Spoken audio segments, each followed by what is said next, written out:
There are 10 great, including maintaining your prostate health, checking you out, early detection on some problems with your prostate. They've got that for you there. In fact, every time I tell you about Urology Centers of Alabama, the 30 seconds, 40 seconds I spend telling you about UCA, somebody in the U.S. is diagnosed with a prostate issue.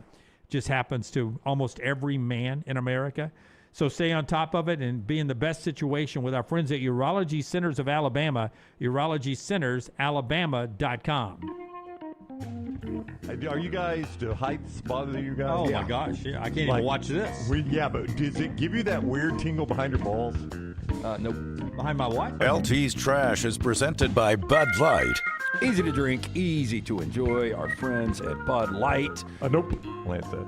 We start first with a crazy story. The remains of a missing South African hotel boss have been found inside of a swollen 15-foot crocodile after it was airlifted in a daring operation. I don't know if you guys have seen this video. Yeah, a lot going on here. It's pretty crazy. Gabrielle Batista, 59, is believed to have been snapped up in a croc-infested Kamiti River when he was swept away in raging floodwaters last week. Rescue crews spent days tracking the suspected man-eater before killing it in a desperate attempt to remove the businessman's remains.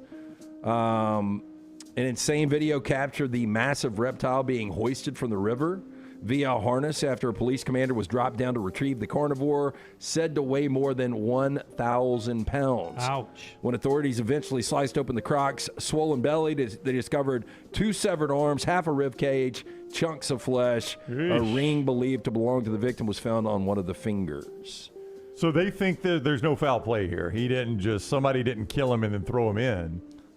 They don't think. You look at a picture of this guy and you're like, maybe there could be some foul play. Okay. They also found 6 pairs of shoes in the crocodile's stomach, none of which belonged to Batista. Wow. Not his first victim, huh? Yeah. It's a pretty crazy story, though, man. 6 pairs of shoes. So the shoes don't get digested? Nope. And they are doing DNA testing to see about all the body samples found inside of the animal to see if they can identify if it was just Batista or other people. Was he brand specific? Were they all New Balances, Nikes? Doesn't say.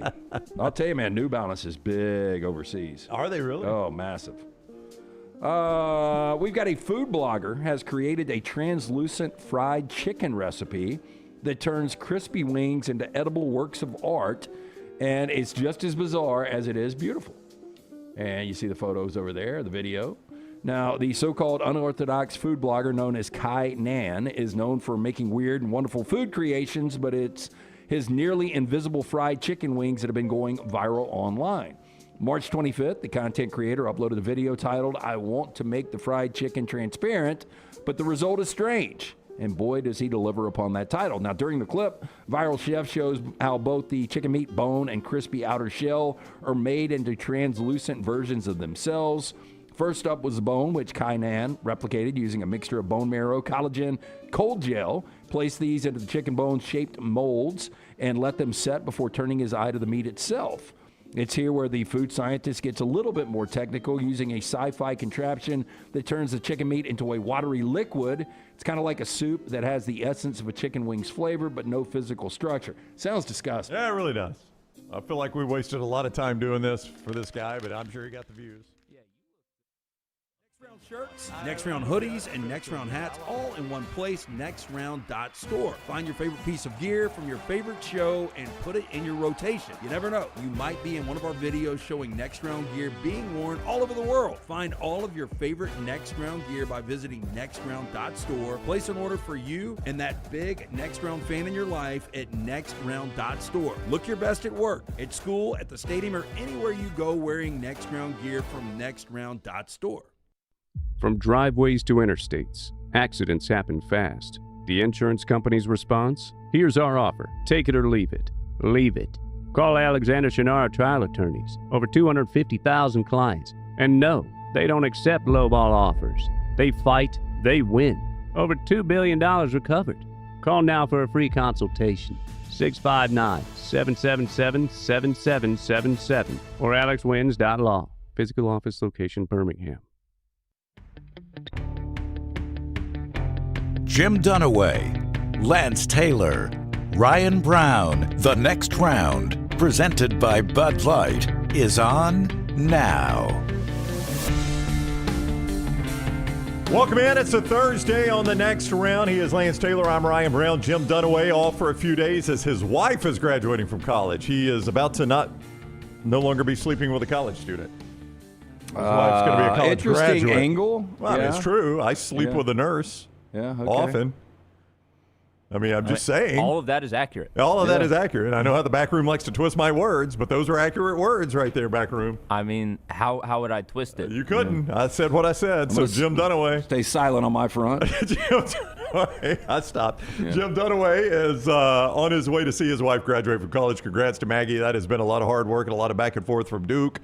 Dunaway has got 2 graduations. His son just graduated UAB, and his wife just graduated Divinity School there at Duke. So yeah, we talk about how much fun graduations are because, you know, my daughter obviously same day as Dunaway's kid, and then I have got young Jack. You got 2 as well. I forget. In 2 weeks. Yeah. So making plans on that right now and planning senior trips and all kinds of things. But the worst, this is so bad because they put in all this hard work, but you sit there and you wait for that 3 seconds they walk across and get the diploma, and then you're miserable the rest of the time. You're scrolling your phone. You're thinking about where are we going to lunch or where are we going to dinner. I'm thinking I promise you the kids don't want to be there either. No. I didn't. I tried to skip mine, and I was told, if you do, you're dead. Well, I mean, look, it depending, like some kids, you know, they grind and they work a job or 2 jobs and they pay for themselves and they've got student loans, but you know, if a lot of kids are fortunate and their parents pay for it or their grandparents or however, a 529 that was set up, and you know, those people that actually funded it, they want to see it. So, like, I get that. My daughter, I can't remember how many were in her graduating class. Your sister graduated with my daughter. Do you remember? It was like 300 or something. Yeah, 300-400 people. So how long does that take in a high school graduation? Well, that was the longest part of the whole. Were you there? Did you go for your sister's graduation? Well, the longest part of the whole thing was them walking in. Once they walked in and sat down, it gets moving pretty quick. It got moving pretty quick, but I mean, once pomp and circumstance. That's what I'm saying. I mean, that's done playing. 400 people to walk in and sit down takes a minute. Well, I'm just trying to plan out an after party in 2 weeks, and so I'm trying to get a time. I think they start at 5, but could it be 8? Could it be 7? Like I have no idea. I mean, it's about 300 students. Graduating class. Yeah. So the longest part actually won't be the graduation. You've heard me and Brown talk about this, but it will be leaving Pete Hanna. Yeah, leaving Sanford's campus. So look, I do have a legitimate excuse to get out first, right? There you go. Well, I mean, if I'm setting up a party, right? I know, you're absolutely. I can't be late for the setup. If you saw her walk, then you did what you were supposed to see. Yeah. Here's the key question, Lance. Is it in alphabetical order? It is. So you're not the wait a minute. Jack, I know. And Jace was Dearman, and he went early, and boy, I was out of Pete Hanna. I'll never forget, like, somebody did me. I don't know why they had the cone set up. You know, sometimes you'll pull in a parking lot and there's a cone there. Right. And it could be a sinkhole, and that would be on me if I move the cone and I pull into a sinkhole. But I just assume it was somebody else trying to reserve something for somebody. So I just moved the cone. Yeah. Probably like the keynote speaker. But I parked. Well, I mean, it was just one of these random cones in one of those parking lots. So I park. It wasn't a random cone to whoever put it there. Yeah, it was perfectly planned for them, yes. But you know what? I didn't have any notes on my cards or anything. Yeah. I pulled back out after Dearman went, after the D's, and put the cone back in and took off. Yeah, some construction worker was like, Lance Taylor is the keynote speaker for this graduation. I had no idea. Yeah, that will never happen. Yeah, I'm with you. I doubt I'll ever be the speaker for a graduation, the commencement speaker. You're going to have to get that final credit. Yeah, exactly. I know I won't be at Jag State. Sax High School would be the only option for me. I wonder how many people do commencements that don't have degrees. I'm sure there's quite a few because there's so many successful people that don't have degrees. Well, you know that's how I thought I got my degree. So my wife graduated. She started a year after me at Jacksonville State and was going to graduate a year before me. Of course. Yeah. But that was when I just shut it down when my, at the time, fiance, now my wife, graduated at Jag State. And so I went to her, she walked, and I went to her graduation, and there's the program, and it's got a list of all the graduates. And then there's those graduating who did not walk, and my name was on the list. And I was like, wow, wait a minute. I slipped through this. If my name is on this list, there's a diploma somewhere on this campus with my name on it. So at the end of graduation, when everybody had walked, I noticed there was still a stack of diplomas up there, and I was like, my diploma's up on that stage. But I can't go through and open, you know, so I walk up and say, hey, excuse me, as you can see here, I'm on the list of graduates that didn't walk. Is my diploma up there? And she's like, oh, no, you'll have to go by the bursar's office to get that. And I was like, dang, I thought I had my diploma sitting right up on the stage. Was it another Ryan Brown possibly? No, it was me. Okay. It was me. One of the funny moments on the show, you probably never heard this when we were doing celebrity birthdays. Maybe you did, but there was a Ryan Brown, like a soap actor. Yeah. And he was like number 157,000 on the Q meter or whatever. Famous birthdays or whatever. And Brown always thought that it was his birthday. And then I had to pull the guy's bio, and I was like, this is not because not you. the reason I thought that is that organization would tweet it out with my Twitter handle. Like, they would use my Twitter handle. Happy birthday, at the time, Ryan Brown WJOX. So that was in radio, I think, wasn't it? Yeah, it was. Or Ryan Brown Live. And I was like, well, they've just confused me. Yeah. They literally did confuse me. No, I went to the bursar's office to pick it up, and as it turns out, there was no diploma with my name on it. I still need. I literally did not graduate. You what? I said I still need to do that. Do what? Graduate? No, or get pick your up your diploma? diplomas. I got 2 of them just sitting around somewhere. Yeah, I don't know where mine is. I have no idea. I was thinking the other. I think I know where my birth certificate is, but I'm not sure. Yeah. And I don't think I know where my diploma is. All I will say is I have been doing this job, some form of this job, since 1997, and have never once been asked for my diploma. Yeah. So Right. that's all Hey, I'm going to here's say. the other Ryan Brown. I mean, you know, Dead ringer. I could see, Yeah, I could see really the, I is. could see the confusion. Yeah. Like, I'm sure when people see him, like, man, you're related to that guy in Birmingham, right? That's right. You know, the only difference You got the same jawline, the same eyes. That's right. You know, the hair. only difference between he and I, Scott, is I never leave my shirt unbuttoned like that. I wouldn't want the ladies to fall into sin because my shirt was unbuttoned. You'd whip them up and do That's right. But if frenzy. it's a quarter zip, you'll zip it down. If it's a quarter zip, I mean, I won't show, you know, I won't show Kurt Signetti levels of hair, but I will wear a quarter zip without a shirt. Is there under, any on chance occasion. that the women of Aliceville confused you for this person? Could. I don't know. No, I mean, I did see a promo the other night. Jonathan Demme. I know you know. Have no idea who I've that is. heard that name, but I could not identify successfully who that is. Well, I mean, he directed Silence of the Lambs, won Best Director in 1991. Anyway, his first movie was a movie called Chained Heat. And it was all these women in prison and how they were just going nuts because they craved a man so bad. Like, I saw the trailer run the other day, and all I could think about was Aliceville and Brown. Like, you throw him in there, and he just gets ripped to pieces. Yeah, there's nothing but bones left. Chained Heat. Like, you got to see the trailer. Like, I wish we could play it, Tyler. It is one of the cheesiest things. And I'm like, Jonathan Demme did that? That was his first project? But it's just a bunch of lustful women. The women of Aliceville. And by the way, I get to go to my first prison next week. I have been cleared. What'd you do, man? You know, How long you gonna be out? I've only been in county. I've only spent time in county. I've never spent time in a federal prison. Yeah. You know, a buddy of mine that's a real good friend. Tell the story because it is a cool story. Yeah, Chris Rothoff, just a great friend of mine, and grew up with this guy, and he had some troubles in life, and like he is now basically in prison ministry, and you know, he's got a lot of different systems throughout the state that he works with and a lot of different guys that he really helps out. He was telling me, we met yesterday, he was telling me an incredible story about a guy that just got out of 20 years of armed robbery, and he's kind of in a halfway house right now. And, you know, he showed me what some of these facilities look like. And I mean, really the difference in being in prison and some of these halfway houses is just the fact that you're actually free. Yeah. You can actually go wherever you want. But anyway, he got me cleared because he wanted me to, because I asked, I was like, man, I really want to see, you know, the ins and outs of everything. And you got to go through a process, obviously, but yeah, I get to go in next week. Cool. Yeah. Do you plan to talk to any of the inmates? Like, I don't know. Yeah, I'm prepared to do whatever. Yeah, you know, the plan really is to talk to the warden a little bit and see if they would be comfortable us doing a Johnny Cash-like show. I want to do it. Yeah. It has come up, Rothoff has brought that up to us before. He comes up here and hangs out occasionally, big Georgia fan.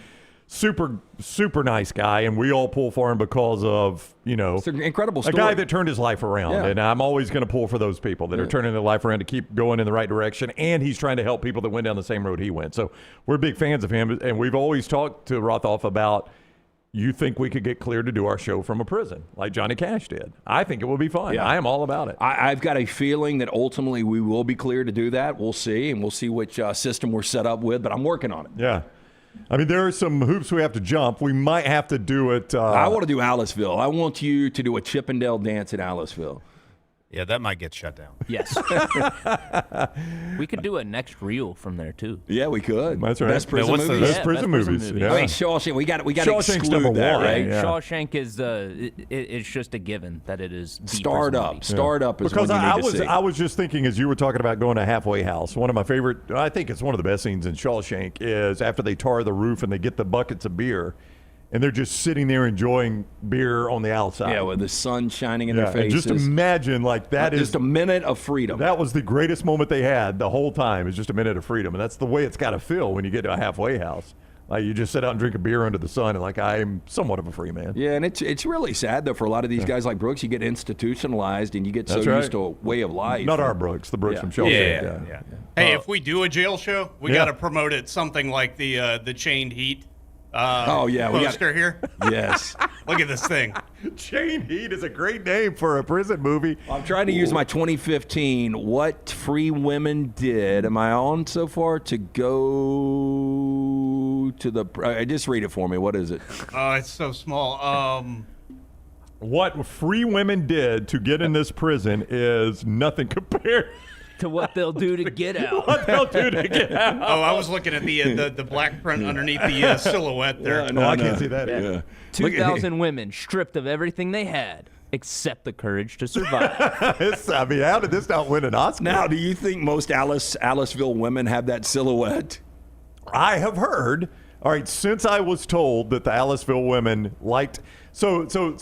Yeah, how did that start? All right, let's get into the story. Well, hang on, we got to do some work here first. Let me do something first. It was sponsor related. Yeah, I'll tell the story. Kalshi, though, let's start there, Lance. Kalshi and Kalshi.com. Now, I told Scott to pull this up because there was an update to the Mike Vrabel and Diana Rossini story overnight. I saw a nice graphic you sent out. Are we going to use that as an official logo? We're not. I was just saying that. I don't think we're going to use that. Yeah, I was just saying that. You guys, do you like it? I mean, we all like the squatting patriot. I do. That's their best. That is their best logo, right? I've never seen two together, but there you go.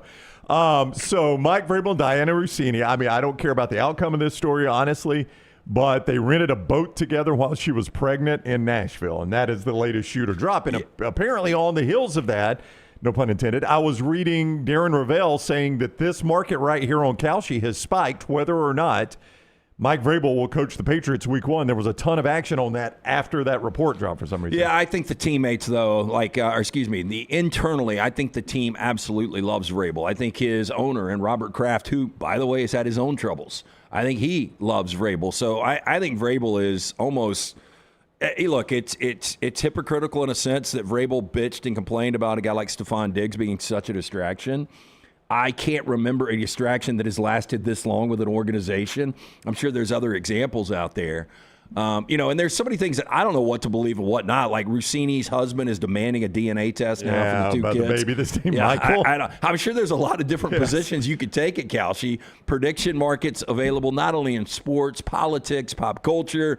Most importantly, download the app that is Kalshi. Get into that rabbit hole of every position you can take. Absolutely amazing.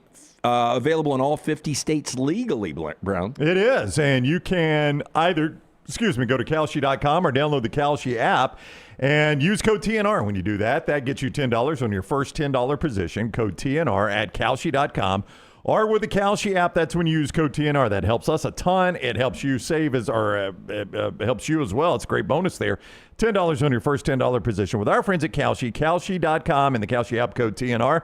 And last night was trivia night at Odie's, but they're there all the time, man. And I cannot tell you what the question was. Honestly, I have no idea. That's right. You and I talked retired. Before the show. What time were you in bed last night? 8:30.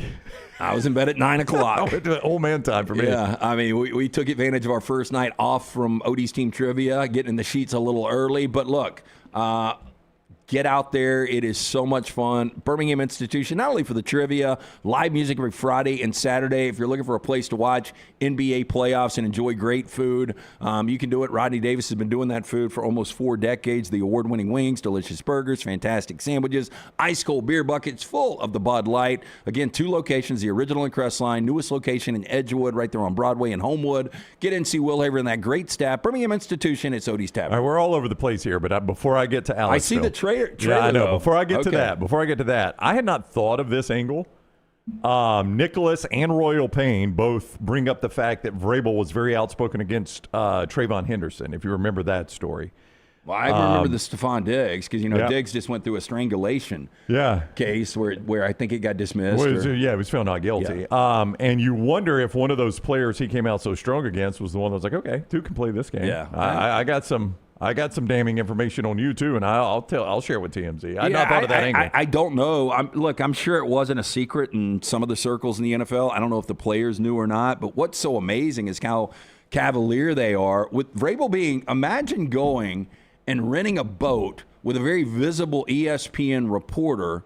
In the city you coach. Yeah, I mean it's and people were asking for selfies. She apparently declined. He said, "I'll take one, but don't publicly print it." Wonder why.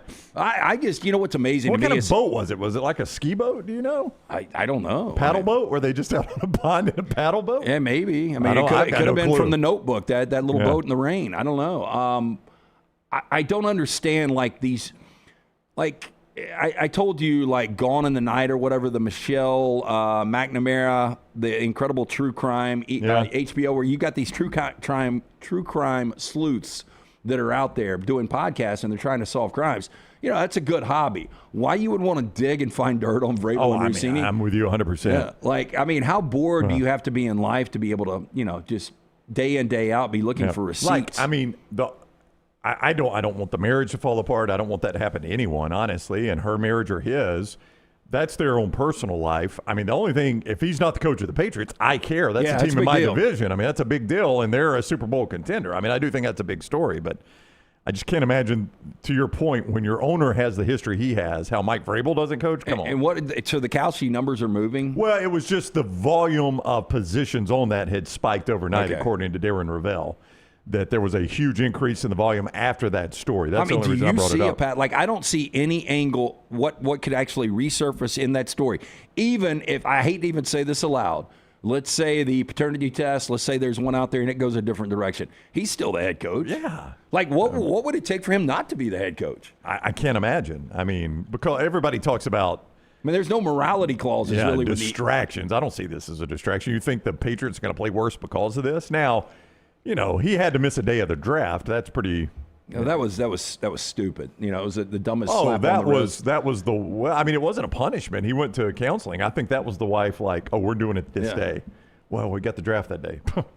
They've got the draft that day. You've got counseling this day. Who's paying for your lifestyle? Yeah, I'm about to get half of it if you don't go to counseling. Yeah, true. Yeah. You're going to get half of it anyway. Yeah. All right. So you had a screenshot from the movie. Was that from Canned Heat? Or Chained Heat. I'm sorry, Canned Heat, former band. Chained Heat. Tyler thought I'd moved on completely from that. Please, Tyler. I mean, can we play it, Tyler, or no? The trailer? Yeah. Absolutely not. Okay, Tyler's no on the trailer. We'd be helping them out. We're helping promote the film. I know. They never see it that way. They had a Chained Heat, too? The first one was such a hit. So, is that Bridget Nielsen, Sylvester Stallone's? It is. It is. It's Drago's wife. Wow, they dress like that at the prison? She's a big woman, too. Isn't that Flavor Flav's ex-wife? Wow, Bridget Nielsen was Flavor Flav's ex-wife, too? Bridget Nielsen coming up in, Bridget Wilson, actually, coming up in Viewing Menu. Okay. Wow. So, that combat flair. So I was told on the inside not to wear khakis because the uniforms are typically tan inside now. Uh-huh. That's a good look, though, for Aliceville, I guess. You think Aliceville dresses like that there? All right, so here's the quick Aliceville story. We had a sponsor when we first started whose husband worked in the prison system and specifically was at Aliceville a lot. And they came to visit the studio once, and he said, all right, is this the cast? Look at the 80s hair. It was a different world back then, man. Yeah. I wonder what they did to get inside. I bet I know what they did to get out. Yeah. Do you think all three killed their husband? Probably so, yeah. It was a misunderstanding, I promise. So the Green Man says, I'll go to that jail any day. Don't throw me in the briar patch. Don't throw me in the briar patch. So this person said, when I do my work inside Aliceville, he goes, I've come to find out they watch The Zone. So they don't get this show because it's streaming, right? But they watched The Zone on 3340 on Sunday night. And he goes, they watched it every Sunday night because inside it's habits. If you watch this, you watch it every night, right? So every Sunday night they watch The Zone on 3340, and they called you the pretty boy that talks sports. That was his line. I'm not trying to own it. I'm just saying that's what the inmates at Aliceville called me, that pretty boy that talks sports. Yeah, and I would love to hear some of the the off language that was said about Ryan Brown between two. Yeah, that pretty boy that talks sports was what they called me at Aliceville. So that's the running joke of why Aliceville loves me. And I've not personally, confirmed this. I've never been to Aliceville. You need to go do prison. Song and dance for them. I'm man. happy we to. need to find out if those inmates that watch the zone are still there before we try anything. Oh, I'm sure there. some I would are. agree. Yeah. We've only been here now. We're going into year 5. Yeah, So. yeah. I bet some are still there. And I was told at one point that the general population, some of it as you would imagine it, some of it much better looking than you would imagine it. So I don't know. Again, never We been need to to get you in Aliceville for a conjugal visit. Oh, wow. Tyler. I don't think the nurse is going to like that. Yes. The nurse I sleep with every night, not going to like that one. I don't know that I would. Keith points out, good calendar shot for me in the bracket punishment is me standing inside a jail cell seductively. Oh, yeah. Canned Hands Heat on 2 bars. poster. Canned Heat 2 Yeah. poster. Chained Heat. Chained Heat. Yeah, Chained Heat. I don't know what month that would be. We'll get you a nightstick. Yeah. Like August is a month that doesn't have something super obvious, so we could No, maybe you got to do do that a in sweaty August. month. Yeah. Yeah, it'd be a sweaty month. Yeah, I could pull that one off. Yeah, we got to sweat Brown. Dress up you a up like little the bit. guy from Radar 911. Yeah, well, maybe In the not. short shorts. Maybe not. Big utility belt. Yes, I will. We'll work on that one. I've got a connection with a local county jail that might let me do a photo shoot inside there. Maybe. Lance, before we move on, great suggestion in the chat of doing a live Q&A for trash if we're from the prison. Yeah, I did see Volfan in the chat put that in. For trash that day, we just asked the audience, how What'd did you get do? Hey, look, if they're available to do it, I would love to do it. Now, it is no telling some of the responses and reactions awesome? we would get. I think it would be pretty incredible. I just don't know if they're going to approve that. But, hey, if they do, Well, we'll see. I'm all about it. I have said all along, the minute this came up, and I even used the phrase you used is like a Johnny Cash style show at a prison. I've been all about it from day one. It don't always. I mean, we're all fine with it.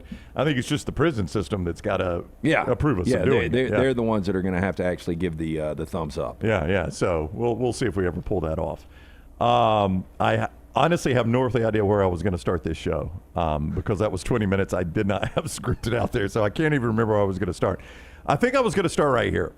During the course of this morning, I have seen just two. It's not a ton, but it did make me think. Two national college football pundits talking about who they think will start the season number one. One of them is our own Connor O'Gara, and at 11 o'clock, Tyler, at 11 o'clock, their latest show drops. The OG Kickoff drops at 11. Special guest on the OG Kickoff. So, slight schedule change. Slight schedule change since Tyler updated me on this. Yes. Their full show, will be dropping at noon today. It'll be premiering, so you guys can just move right over there, still talk about the show in the live chat.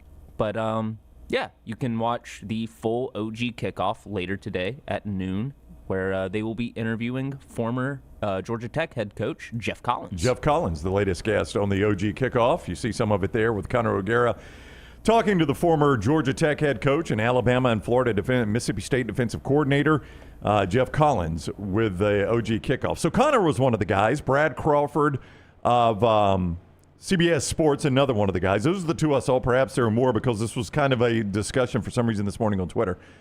Who do you think will start the season number one? So I ask you first, who do you think will start the season number one? Well, the coaches poll, I think it's going to be really interesting because a lot of people believe Indiana's not going to take a step back. And, the coaches love to continue to reward whoever is holding the belt. And an Indiana team that has won 27 games over the last couple of years, I'm not going to be surprised if Indiana is really close to the top of the coaches. Yeah. Now, when it comes to the Associated Press, I'm going to say it's Texas. You think Texas? I think Texas, with the steam they had at the end of the year. Now, look, this was a team that was 9-3 and didn't even get to the college football playoff. But I think with Arch Manning, the way he was playing, with their off-season additions, we went through that, and a lot of people believe that Texas in the SEC had the best off-season. But picking up guys like Hollywood Smothers and Cam Coleman, I think Texas is going to be your number one team. Okay, so let's do this. Let's do this exercise. And I'll tell you eventually who Connor and Brad said. Okay. Pretend you're an Associated Press voter. Give me teams you think you could make a compelling case for to be number one. Like, just give me the list of teams, and you'll say, okay, I'm going to stop there. The list of teams that you could justify voting number one this year. I could justify voting Indiana number one. All right. I could justify voting Oregon number one. All right, that is who Connor said. He thinks Oregon will start number one. I mean, this is so stale, but Ohio State. Yep. And how could you not? And Notre Dame. And that is going to be that's it for you. In Texas. In Texas. Yeah, I got so 5. You got Texas, Indiana, Oregon, Ohio State, Notre Dame. You would not consider Georgia? I would not consider Georgia. Okay, I'm going to put them under the cut line. Yep. But if a voter voted Georgia number one, I wouldn't be like, he's insane. Okay. Like, all right. I mean, back to the point, if Georgia won a national championship, Kirby's third in 2026, it wouldn't shock me at all. I mean, I think they're definitely one of the top 10 for sure, maybe top 5 teams. Brad Crawford said Miami. You would not vote Miami, but if somebody voted Miami number one, if they had a singular number one vote, you wouldn't say who. I think both you and I are bullish on Cristobal. I mean, look, you can't discount what he was able to finally do after winning 10 games. We're bearish on him. Okay, bearish. Yeah. 10-2 last year in the regular season. They get to the college football playoff. They go on that little bit of a run, and to me, they're going to have a better collegiate quarterback. It's going to mirror more Cam Ward with Darian Mensah coming in. So I think you get an upgrade at quarterback. You lose a lot on defense, though. And, I think that was what was one of the underrated things was how good that Miami defense went from Cam Ward winning a Heisman Trophy and they were giving up 30-plus points a game to just being a lockdown defense last year. Corey Heatherton leading that defense, but you lose a lot off that defense. Yeah. So I don't think it's going to be as good, that unit. So I find it hard to believe that Mario Cristobal is going to win a national championship, but he played in the game last year. Let me ask you this. Before Brendan Sorsby's issues, if somebody voted Texas Tech, would you have said they're insane? Yeah. Okay. I mean, look, I think they're going to go undefeated in the regular season, especially with Sorsby if he gets reinstated. But once you go undefeated, you saw them dominate pretty much the Big 12. They lost a game to Arizona State last year, but when they got there, I mean, they couldn't do anything against Oregon. Yeah. Absolutely nothing. So I find it hard to believe that Texas Tech gets in and then they're able to win 3 games. Yeah. You wouldn't consider LSU, Ole Miss, Alabama, Oklahoma, anybody else from the SEC? No, again, if those teams, if LSU or Alabama won a national championship, you wouldn't be surprised, but starting the season number one would really surprise me. So really, teams that you're like, this is not insane, 1, 2, 3, 4, 5, that you say you would pick a case of voting for, 6, 7, where you would be like, I could see it. I mean, 7 feels like more than we've had maybe ever in a very long time of possible number ones. Yeah, I can't even remember when we talked about the golden era and we kind of all zeroed in the start of the BCS with Tennessee winning that first one and then 7 straight different national champions. I still think in those years going into the season there was probably 3, 4, 5 teams, and then we know once you started the 14 playoff in 2014, really it was 2 or 3 teams every year. Yeah. But now, I agree with you. I think realistically, there's probably 10 teams that can win the national championship. Yeah, which feels more than we've had maybe in 30 years, if not longer. Back to Miami, before the college football playoff, 90% of people didn't believe they were going to get in after, Duke beats Virginia and wins the ACC championship. Miami gets in. Like at that point, how many people would have said Miami can win a national championship? Nobody was going to argue about them being left out. The only argument about them being left out was not that they could win a national championship, but that they beat Notre Dame head-to-head, and that seemed unfair. Yeah, and I think outside of James Madison and Tulane, they probably had the longest odds of anybody going into that college football playoff. I would agree. So, back to the point, I think there's probably 10 teams out there realistically this year that could win the national championship. All right, Scott, what do you have from Brad Crawford here? Brad is the one that had Miami. What do we got? Oh, this is his projection. Yeah, his post-spring predictions with the Hurricanes at number 1 there. As the number 1 seed, getting the winner of LSU Ohio State. I mean, that's all right. So for those, he's got his top 6. He's got 5 of my 6 in there. I just don't have Miami. For those watching, not listening, in his 12-5 matchup, he's got UNLV facing Georgia in Athens. Winner gets Notre Dame. Of course, I say that he's got Ohio State actually 8. LSU, Ohio State in Columbus. Yes, sign me right up for that one, please. A 9-8 matchup, winner getting Miami, the 1 seed. Ole Miss at Indiana. Again, sign me up for that. 11-6 matchup, winner getting 3 seed Oregon. Can you? Well, and then real quick, SMU, Texas Tech, 10-7 game, winner getting 2 seed Texas. So he's got 1 seed Miami, 2 seed Texas, 3 seed Oregon, 4 seed Notre Dame. Look, everybody's going to take a flyer on who the Group 5 will be. UNLV will be a popular, trendy pick. But the one surprise to me is Ole Miss. I don't know where they will come in the top 25 preseason, probably around 15. I'm guessing maybe a little higher, 10 to 15. But if Pete Golding was to get Ole Miss back to the college football playoff for their second time ever in his first year, full year as head coach, Ole Miss fans will be over the moon, and at the same time, I think it might discount. I know Lane Kiffin built it, but it would discount a little bit of what he did. But there again, there's Lane Kiffin also in the same playoff at LSU, going to Columbus. Boy, how good a matchup would that be? LSU to Ohio State and Columbus, Ole Miss at Indiana. Do you, as good as Campbell is, do you think Ole Miss can get back to the college football playoff? Do not, but did you think Indiana could do what they did back-to-back years? So I didn't, but more so, weird world we're in. We've gone through Ole Miss's schedule. Yeah. There's a chance they start 1-3. Yeah. They've got Louisville neutral site.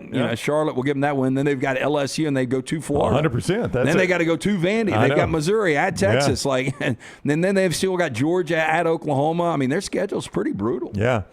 So there's Brad Crawford, and there's the Ole Miss schedule Scott showing you. Yeah, I think, to me, there is a better shot of 7-5 than Ole Miss getting back to the college football playoff. So they're a better shot of them going 7-5 than making the playoff. And I'm pulling for Pete Golding, man. He is one of my favorite coaches out there, but I think the deck is stacked this year against Ole Miss. Yeah, that is a tough start. If you've lost – I think they beat Louisville. I do too. I don't think they lose Louisville. The LSU game is a complete crapshoot. There's so much around that game. But I would be surprised, even if they beat LSU, they're probably down and they got to go to Gainesville. So, I think they split those games. So I think they probably start 3-1. Either way, that Florida game's a bit of a trap game for them. It is, because whatever happens in the LSU game is going to be so magnified. Then you got to go to Florida. That's a tough trap game right there for them. I actually lean that they are 9-3 or 8-4. Yeah. Again, 9-3 is not awful in his first year. They're a top 15 team at that point. Yeah.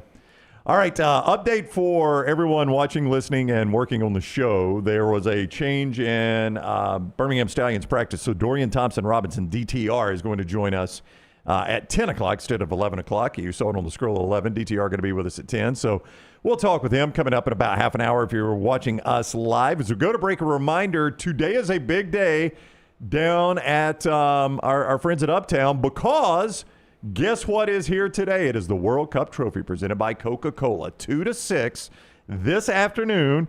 2 to 6 is the World Cup Trophy, the FIFA World Cup Trophy presented by Coca-Cola at Uptown.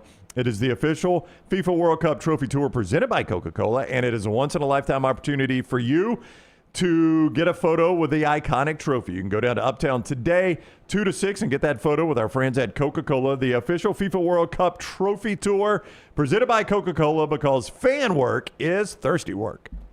Take the next round anywhere you go with official Next Round gear. Buy yours today at nextround.store. Hop in. Injured in an Uber or Lyft? Here's the problem. Was it the driver's fault? The other car? The app company? Good luck figuring that out while you're trying to heal. Alexander Shinar Trial Attorneys, they've got a guy for rideshare accidents. And here's the best part. They don't get paid unless you do. You heal. They fight. One call, 659-777-7777. Or visit alexwins.law. Alexander Shinar Trial Attorneys. Because rideshare accidents need an experienced team. Physical offices, Birmingham. To everyone who craves a fresh meal made just for you, let our team member Jacob share what's special about Culver's. In Wisconsin, our food comes from the heart, and taking the time to handcraft your meal with care is how we've always done it at Culver's. It's why your Butterburger doesn't touch the grill until after you order. Come to Culver's and let us serve you a Butterburger, made special just for you. From Wisconsin with love, welcome to Delicious.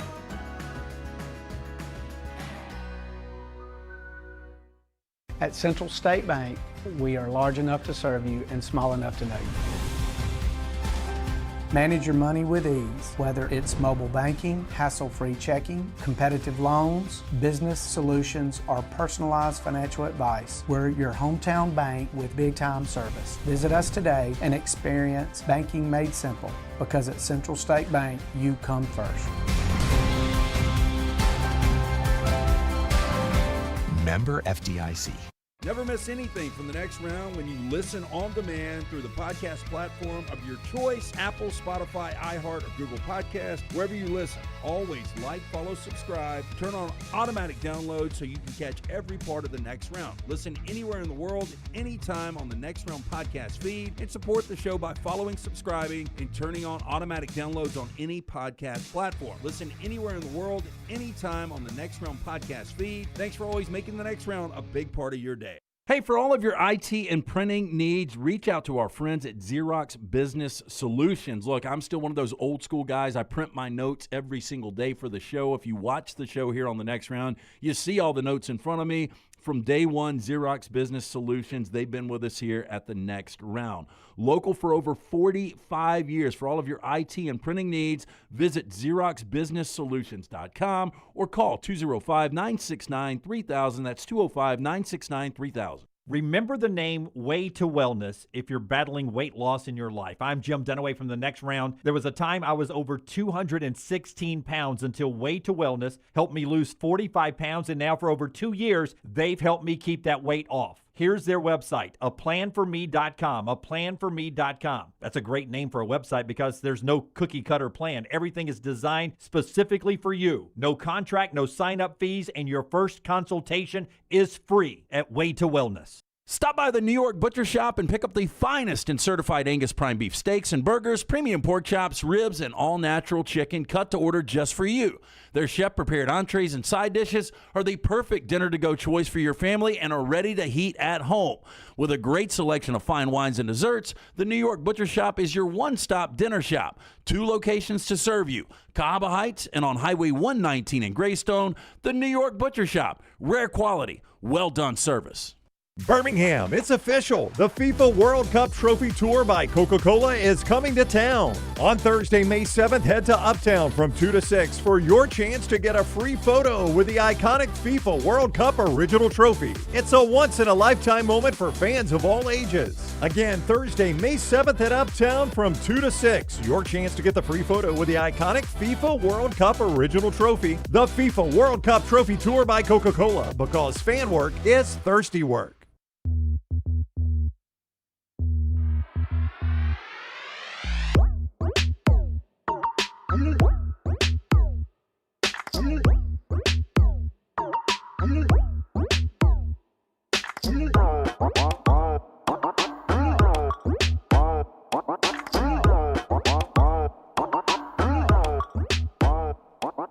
We continue on the Next Round, presented by Bud Light.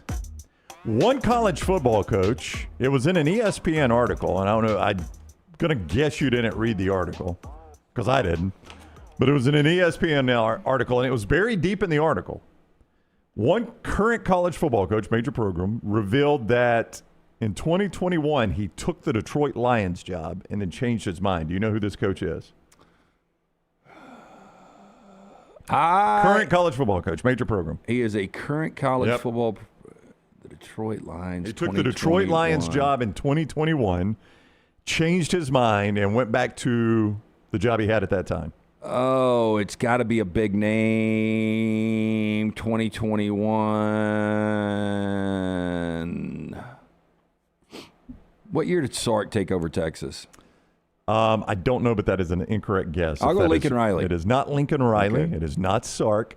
Tyler, pull up cut 3 because Lance didn't see this when he was with us. Are you surprised by this name? I am very much surprised by this name. Here is cut 3. I'm just going to play this. Is this him? This is him. This is a little bit old. It's after their spring game, which apparently it was a deluge at their spring game. But this just looks weird with Matt Campbell in a Penn State. I would agree. I heard he's making a lot of noise, though. Well, here's Matt Campbell. I'm just going to play this because to let Lance see how weird it looks. It is a bit old, so don't judge on what he's talking about. But here's Matt Campbell. Where do you think this program needs to grow most between now and fall camp? Well, I still think the biggest growth we can make is our discipline and detail, to be honest with you, in everything we do. Can we continue to have great discipline and detail in our academics and how we finish in the classroom? Can we have great discipline and detail and some humility, myself and all of us, in terms of evaluating what we just did? And then I think the end piece of it is probably most important. Like, the storm's coming. We're going to have adversity. Are we as close-knit, tight-knit of a football team that when the tough days come, we can fight through down 14? we can fight through adversity, a bad quarter, a bad half, because all that stuff's coming, right? And the key to our success are we together enough to be able to fight through hard. And I think those are great growth opportunities for us that we'll just have to continue to pound through as we work through the rest of the summer and certainly fall camp. It just looks weird with him and that. No, it is. And, you know, it's the age-old story. You know, is Matt Campbell one of those coaches that can do more with less? Will he have success when he's got the resources that he will have now at Penn State? I'll say this, man. First of all, he's a tough guy. People hate the hat. He's already broken into Penn State hat. He's already he has not given up on the hat look. I mean, it is going to be the same hat look that he had at Iowa State for sure. But 10 years in Ames, how many losing records do you think he had?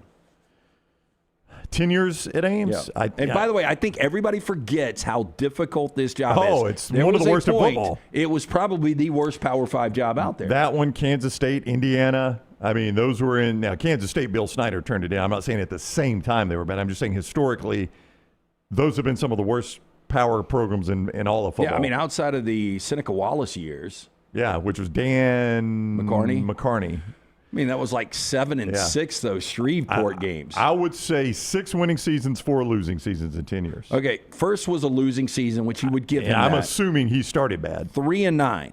After that, he only had 1 losing season in 2022. I mean, that says all you need to say. I mean, 8 wins, 7 wins, 9 wins, 7 wins, 11 wins, 8 wins. I mean, that is crazy. That is like elite level based on degree of difficulty in Ames. Played 4A conference championship the one time, is that right? Yeah, against which is amazing. Sam Leavitt and Arizona State, and if they win that game, they go to the playoffs. Yeah.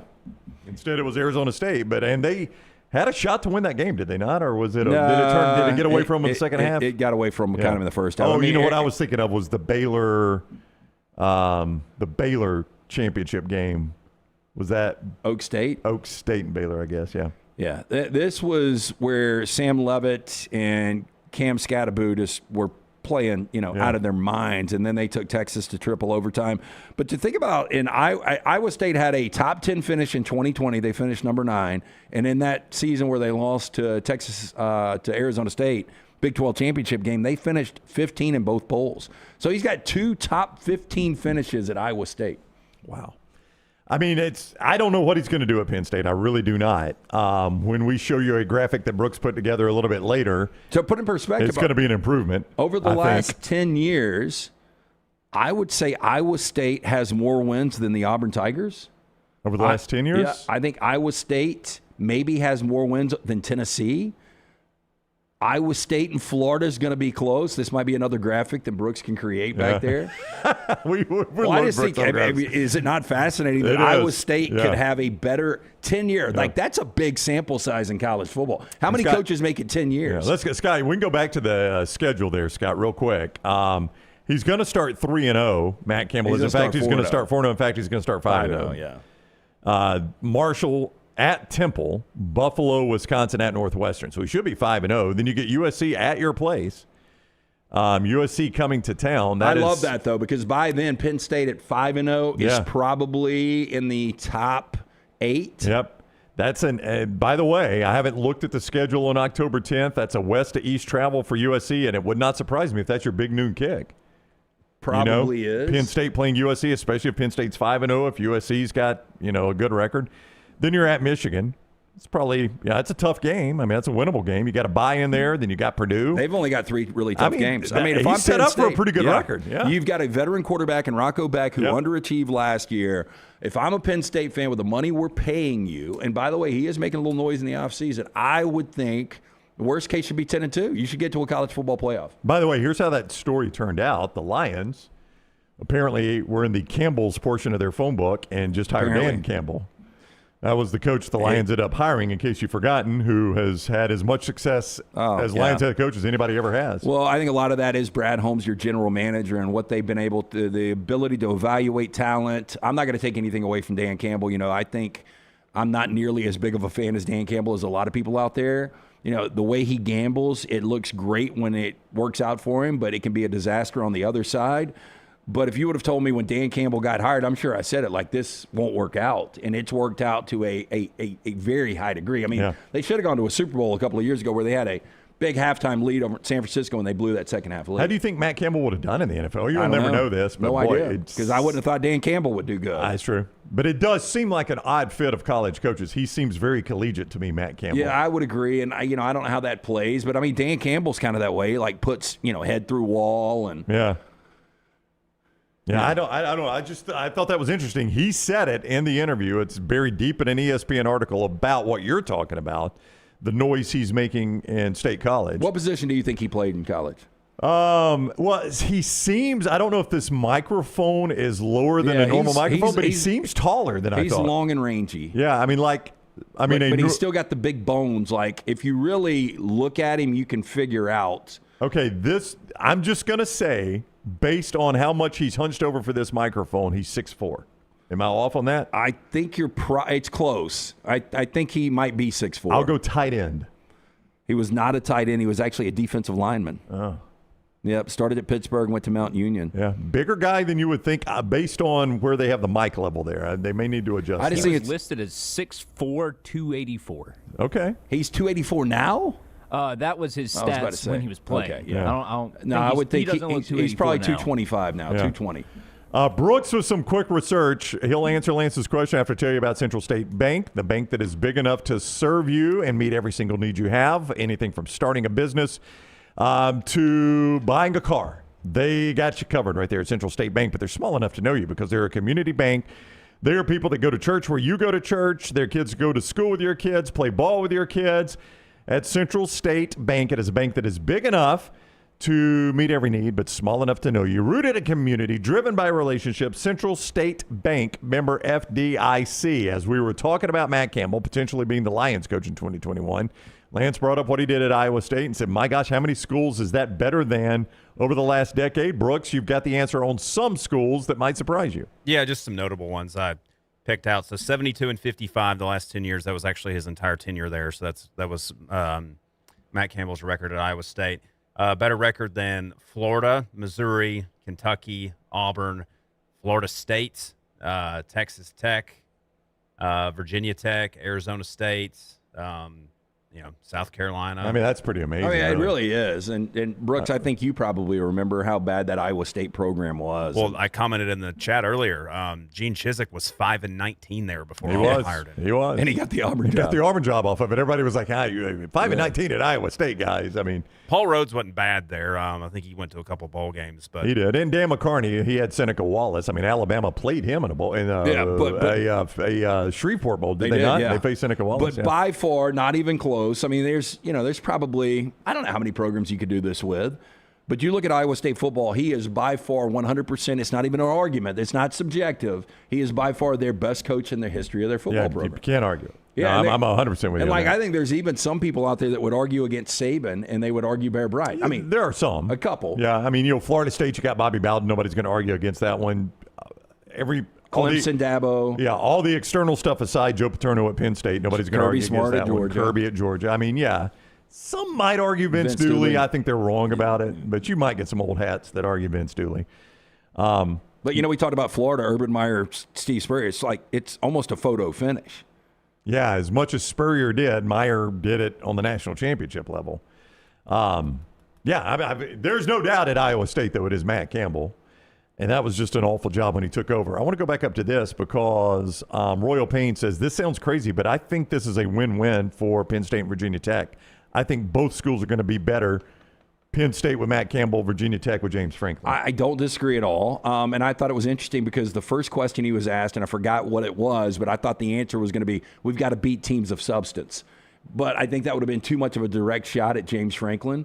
But 1-18 against top 10 teams. I mean, if Matt Campbell really is going to take them to where they want to be, in the Big Ten, you've got to beat top 10 teams. And he couldn't do it. Now, at Virginia Tech, he's not going to have to play those teams. That was my point. Our mutual friend, John Willard, who's a Virginia Tech guy, right after it happened, he said, what do you think? I was like, the only knock on him at Penn State is he couldn't beat anybody that was worth the crap. I was like, against an ACC schedule, he never faces that. I think he will be, bad years, 8-4. Yeah. I think he's going to be hovering 9-3, 10-2, and he will beat up on everybody that he can. And then, when you get the occasional game against the Miami or the Clemson or SMU, whoever's good that year in the ACC, might be an uphill battle. Both those coaches, by the way, show up in a graphic that Brooks put together. We'll have for you a little bit later in the show, coaches versus the top 25. Brett McMurphy today giving us 2 Notre Dame kick times. Apparently, we're going to get all the Notre Dame kick times today. Yeah. But these are TV times of note, and they're 2 primetime games. This is not a surprise. We talked about this day yesterday. The best day of the college football season looks like it's going to be November 7th. That Notre Dame-Miami game is, in fact, primetime NBC that night, 6:30. Not a shock. Later that month, Notre Dame-SMU also primetime NBC, 6:30, November 21. I haven't really spent a lot of time looking at SMU's schedule. Well, I haven't looked at SMU's, but looking at Notre Dame's, they've got 3 really difficult games. If they win, one of those 3 games, they're in the college football playoff at 10-2. I think. Yeah. I can say that they were 10-2 last year and didn't get in. Yeah, that's true. Well, they lost to Miami. That Miami game's probably going to factor into that some. SMU opens Monday night, Labor Day night, at Florida State. It's a tough game. That sucks for Mike Norvell because, if you're Rhett Lashley, I think that's one of those SMU fans to be like, okay, we lost, but it still was on the road in Tallahassee. Yeah. It would be a much bigger loss for Mike Norvell. You would agree, right? Oh, yeah. I mean, it might it's going to start a snowball that he may not be able to stop. But, the interesting thing, like if I'm putting a number on that right now, I think I'd have it at a pick. SMU at Florida State? Yeah. Labor Day night, that's a fun game.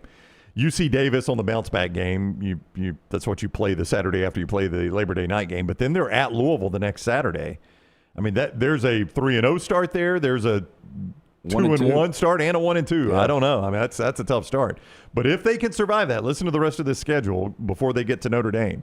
Missouri State win. Boston College should be a win. Bye week, Virginia. It's at home, but that's a tough game. That's a tough game, but it is at home, yeah. Cal at home. You have to go to Syracuse. You host James Franklin and Virginia Tech. You host Wake. Not a back-breaking schedule. Maybe not even a ranked team in that whole run right there. Yeah, if you split with Florida State and Louisville, you can still absorb that loss to Notre Dame, and there's a chance SMU's back in the college football playoff. My point in reading that schedule is November 21st, 6:30 kick, Notre Dame SMU's got some playoff implications if SMU can get off to any sort of decent start with Florida State and Louisville. I mean, that could be an undefeated SMU team at that point. Yeah, that might be a bigger game than it initially looks on the schedule right now on November 21st. Does anybody on SMU's schedule have better uniforms? No. I love the SMU I uniform. do too. I mean, the pony is just an iconic logo. I love that SMU uniform. It is a great logo. The Dallas thing they do with the D, I don't like it. I get what they're doing there. They're just trying to sell more uniforms and stuff like that. Don't love it. But that SMU schedule, that's a playoff schedule. If they, they've got. Florida, you said it's going to be a pick-em. That's a tough game. At Florida State, at Louisville, at Notre Dame, those are really tough games for them. Let's see if we can find. I'm going to look and see if I can find an early number on Florida State and SMU. I mean, you said it at a pick. I would put it at a pick. Ashton Daniels, you were gone. He was named the starting quarterback at Florida State while you were in Europe. That does what for you? Nothing.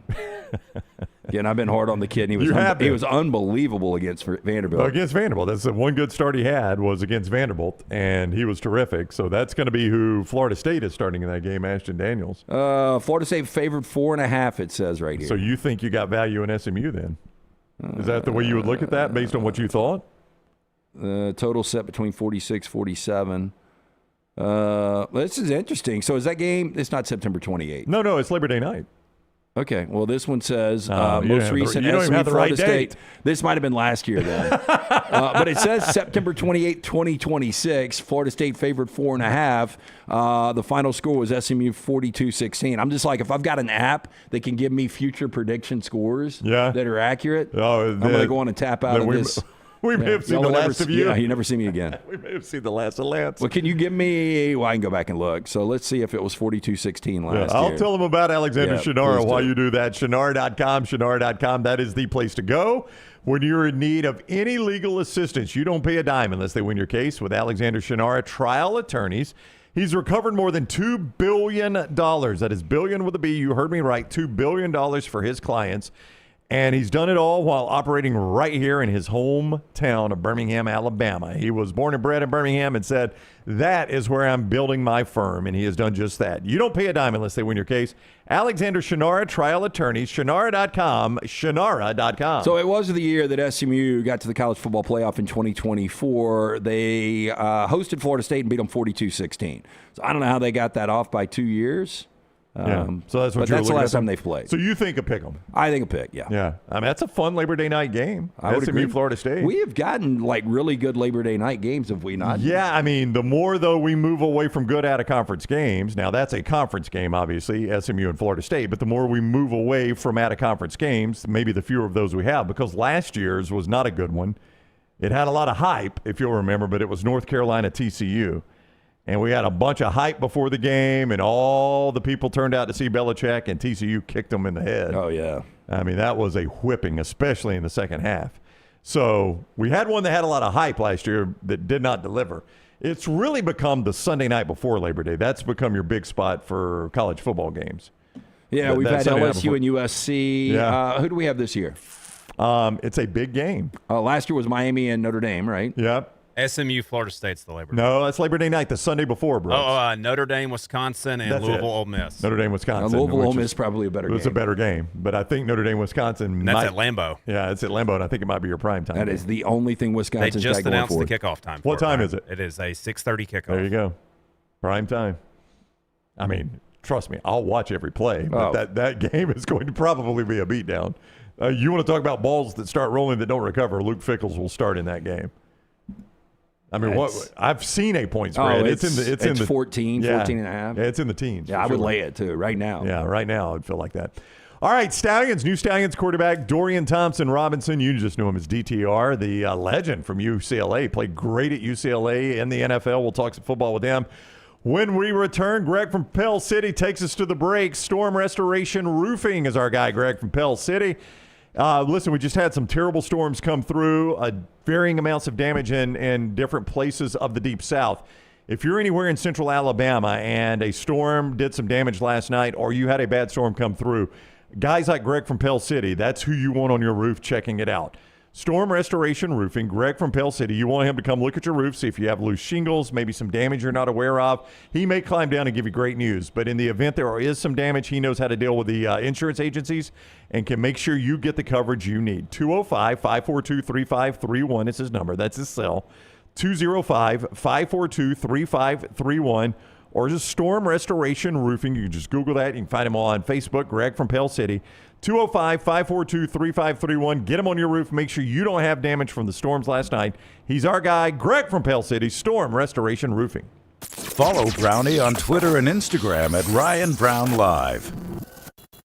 We interrupt this program for breaking news. From the gators of the litigation situation. Insurance companies have a playbook. I repeat, insurance companies have a playbook. Deny, delay, defend. They know which law firms will fold and settle cheap. They are not on your side. That's corporate greed at work. At Alexander Shinara Trial Attorneys, we fight back. We have the resources, the muscle, and the will to take them on. And you don't pay a dime unless we win. They fight dirty. We fight hard. Call 659-777-7777. Or hit up alexwins.law. Physical office location, Birmingham. To everyone who craves a fresh meal made just for you, let our team member Jacob share what's special about Culver's. In Wisconsin, our food comes from the heart, and taking the time to handcraft your meal with care is how we've always done it at Culver's. It's why your Butterburger doesn't touch the grill until after you order. Come to Culver's and let us serve you a Butterburger made special just for you. From Wisconsin with love, welcome to Delicious.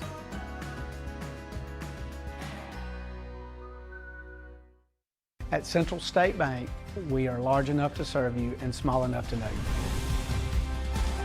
Manage your money with ease, whether it's mobile banking, hassle-free checking, competitive loans, business solutions, or personalized financial advice. We're your hometown bank with big-time service. Visit us today and experience banking made simple, because at Central State Bank, you come first. Member FDIC. Next Round shirts, Next Round hoodies, and Next Round hats are all in one place. NextRound.store. Find your favorite piece of gear from your favorite show and put it in your rotation. You never know. You might be in one of our videos showing Next Round gear being worn all over the world. Find all your favorite Next Round gear by visiting NextRound.store. Place an order for you and that big Next Round fan in your life at NextRound.store. Look your best at work, at school, at the stadium, or anywhere you go wearing Next Round gear from NextRound.store. Hey, Lance Taylor from the Next Round to tell you about one of our favorite places for breakfast, lunch, and dinner. That is Hamburger Heaven since 1982. Hamburger Heaven has been serving Birmingham's best hamburgers, cheeseburgers, French fries, hand-spun milkshakes, and sandwiches made fresh to order. All of their ingredients are fresh and prepared daily. This includes their beef, always fresh, never frozen, hand-pattied each and every day. For breakfast, lunch, or dinner, visit any of the 4 locations, Highway 280, Irondale, Gardendale, and Homewood. Hey, there's nothing worse than waking up to a plumbing problem. Don't get caught in a flooded house. Call the guys at Hemphill Services. Adam, Chad, and the team at Hemphill are the only ones I trust to fix it and fix it right the first time. Hemphill Services does it right and always at a fair price. For all of your plumbing, cooling, and heating needs, trust the name that Birmingham has trusted since 1954.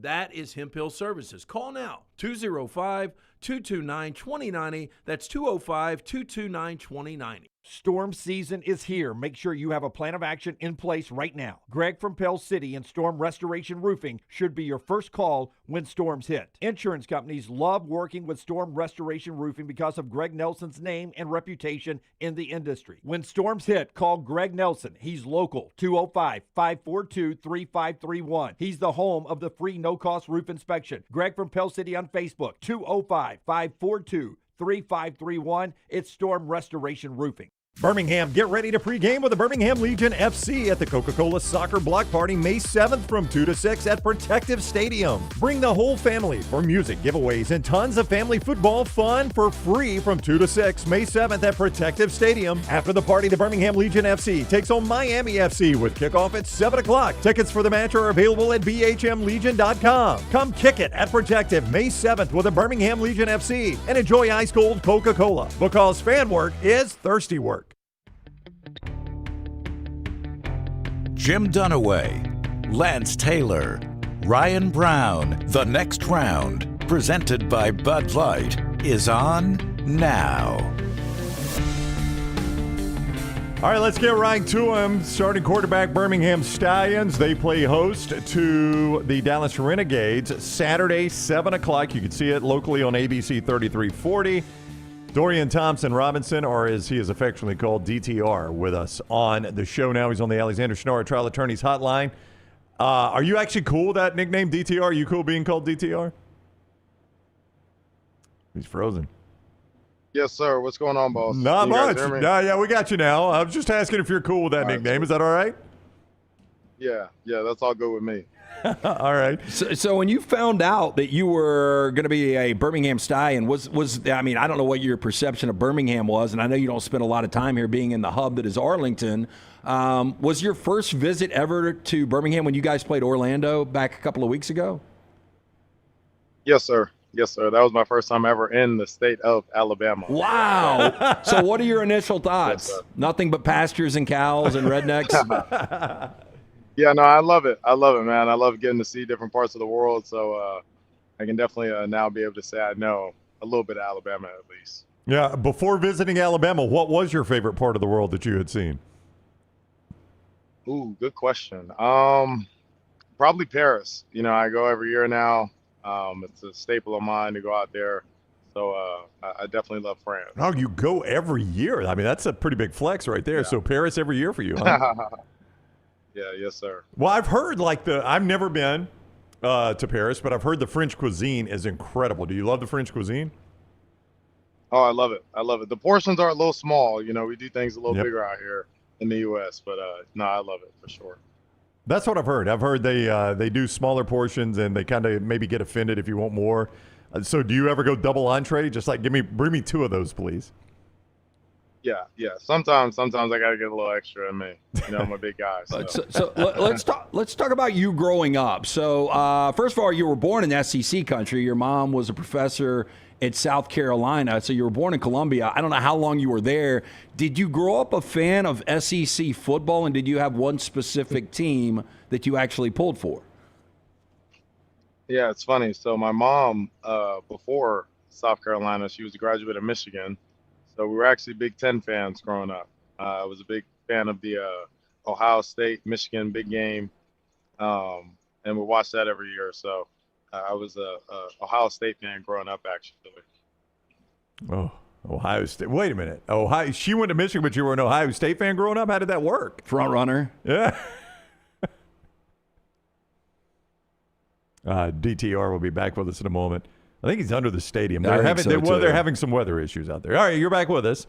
There we go. You're good. You're good. So how does someone whose mom went to Michigan grow up an Ohio State fan? That seems counterintuitive. Yeah, the lineage of quarterbacks at the time when I was growing up at Ohio State, it just seemed a lot more appealing to me. Urban Meyer, winning. I was just always attracted to the red school for some reason. And you had no idea. You go to UCLA and no idea one day the Bruins were going to be a Big Ten team, which is absolutely insane. You were basically in Westwood for the entire tenure of Chip Kelly. First of all, what was Chip Kelly like as a recruiter? And do you think in retrospect, Bruin fans don't appreciate the job that he really did there? Yeah, so it's funny. So I don't know Chip as a recruiter. I was recruited by Jim Mora and staff, and Chip took over once he got the job when Jim got fired. But at that point, I had already signed a letter of intent and was already going to be headed out there come the summertime. So I was, per se, stuck with Chip coming out of high school. So, but now Chip's a great guy, a great offensive mind, someone I've learned a bunch from. Being in that offense for so long and teach me the game and teach me how to game plan. I've learned a lot from Chip. And yeah, man, I mean, you don't really appreciate something until it's gone. I think what we did the last 2 years there was something special, and being able to get that school recognition for football and not necessarily every other sport. So I've been on campus, Westwood, a bunch, a beautiful campus, but we've heard there's not a huge commitment to football as far as finances go from the athletic department. This is a serious question. You went to Bishop Gorman. This is one of the more illustrious high school programs out there. I've seen the facilities there, at least pictures. Did you have nicer facilities at Bishop Gorman than you did at UCLA? Serious question. Oh, don't do me like that now, because the weight room over at UCLA is Troy Aikman. So I love Gorman's weight room. They actually just redid their weight room too. It looks even nicer now. So I wish I could go use that stuff when I was in high school. What they have now going on over there, but Gorman's in a league of its own. And but UCLA is nice though, man. We got the revolving doors that go up, so we can have the outdoor, indoor. We got some good stuff in there. So yeah, how many people would come to a Bishop Gorman game? That is that place. For those that don't know, DeMarco Murray played there.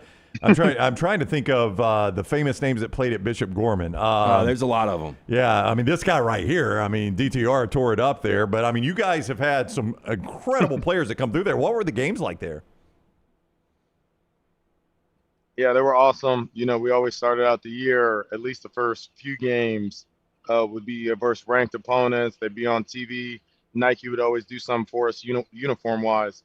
And so we would get we'd always have a sold-out stadium, but I don't know how much our seats really filled up number-wise to say. But I know we always had a sold-out game when we were in kind of those preseason-like games. But once we got in state, it was kind of hard to get people to come to the games, knowing it was going to be kind of out of hand with the score.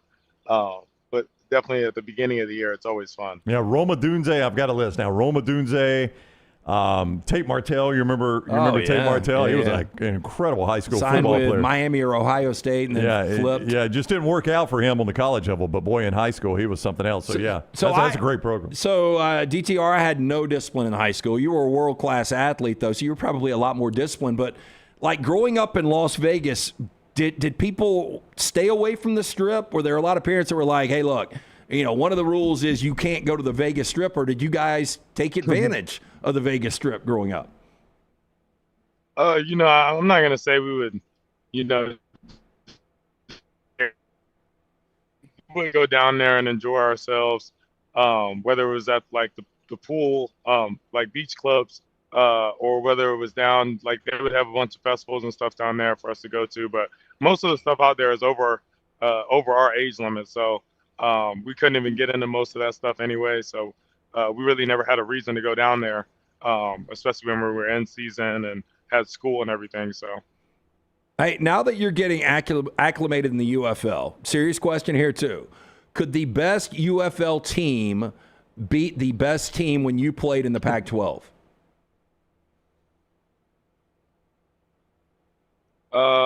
Yeah, for sure. I mean, we're talking about a age gap with players, experience, the coaching staffs.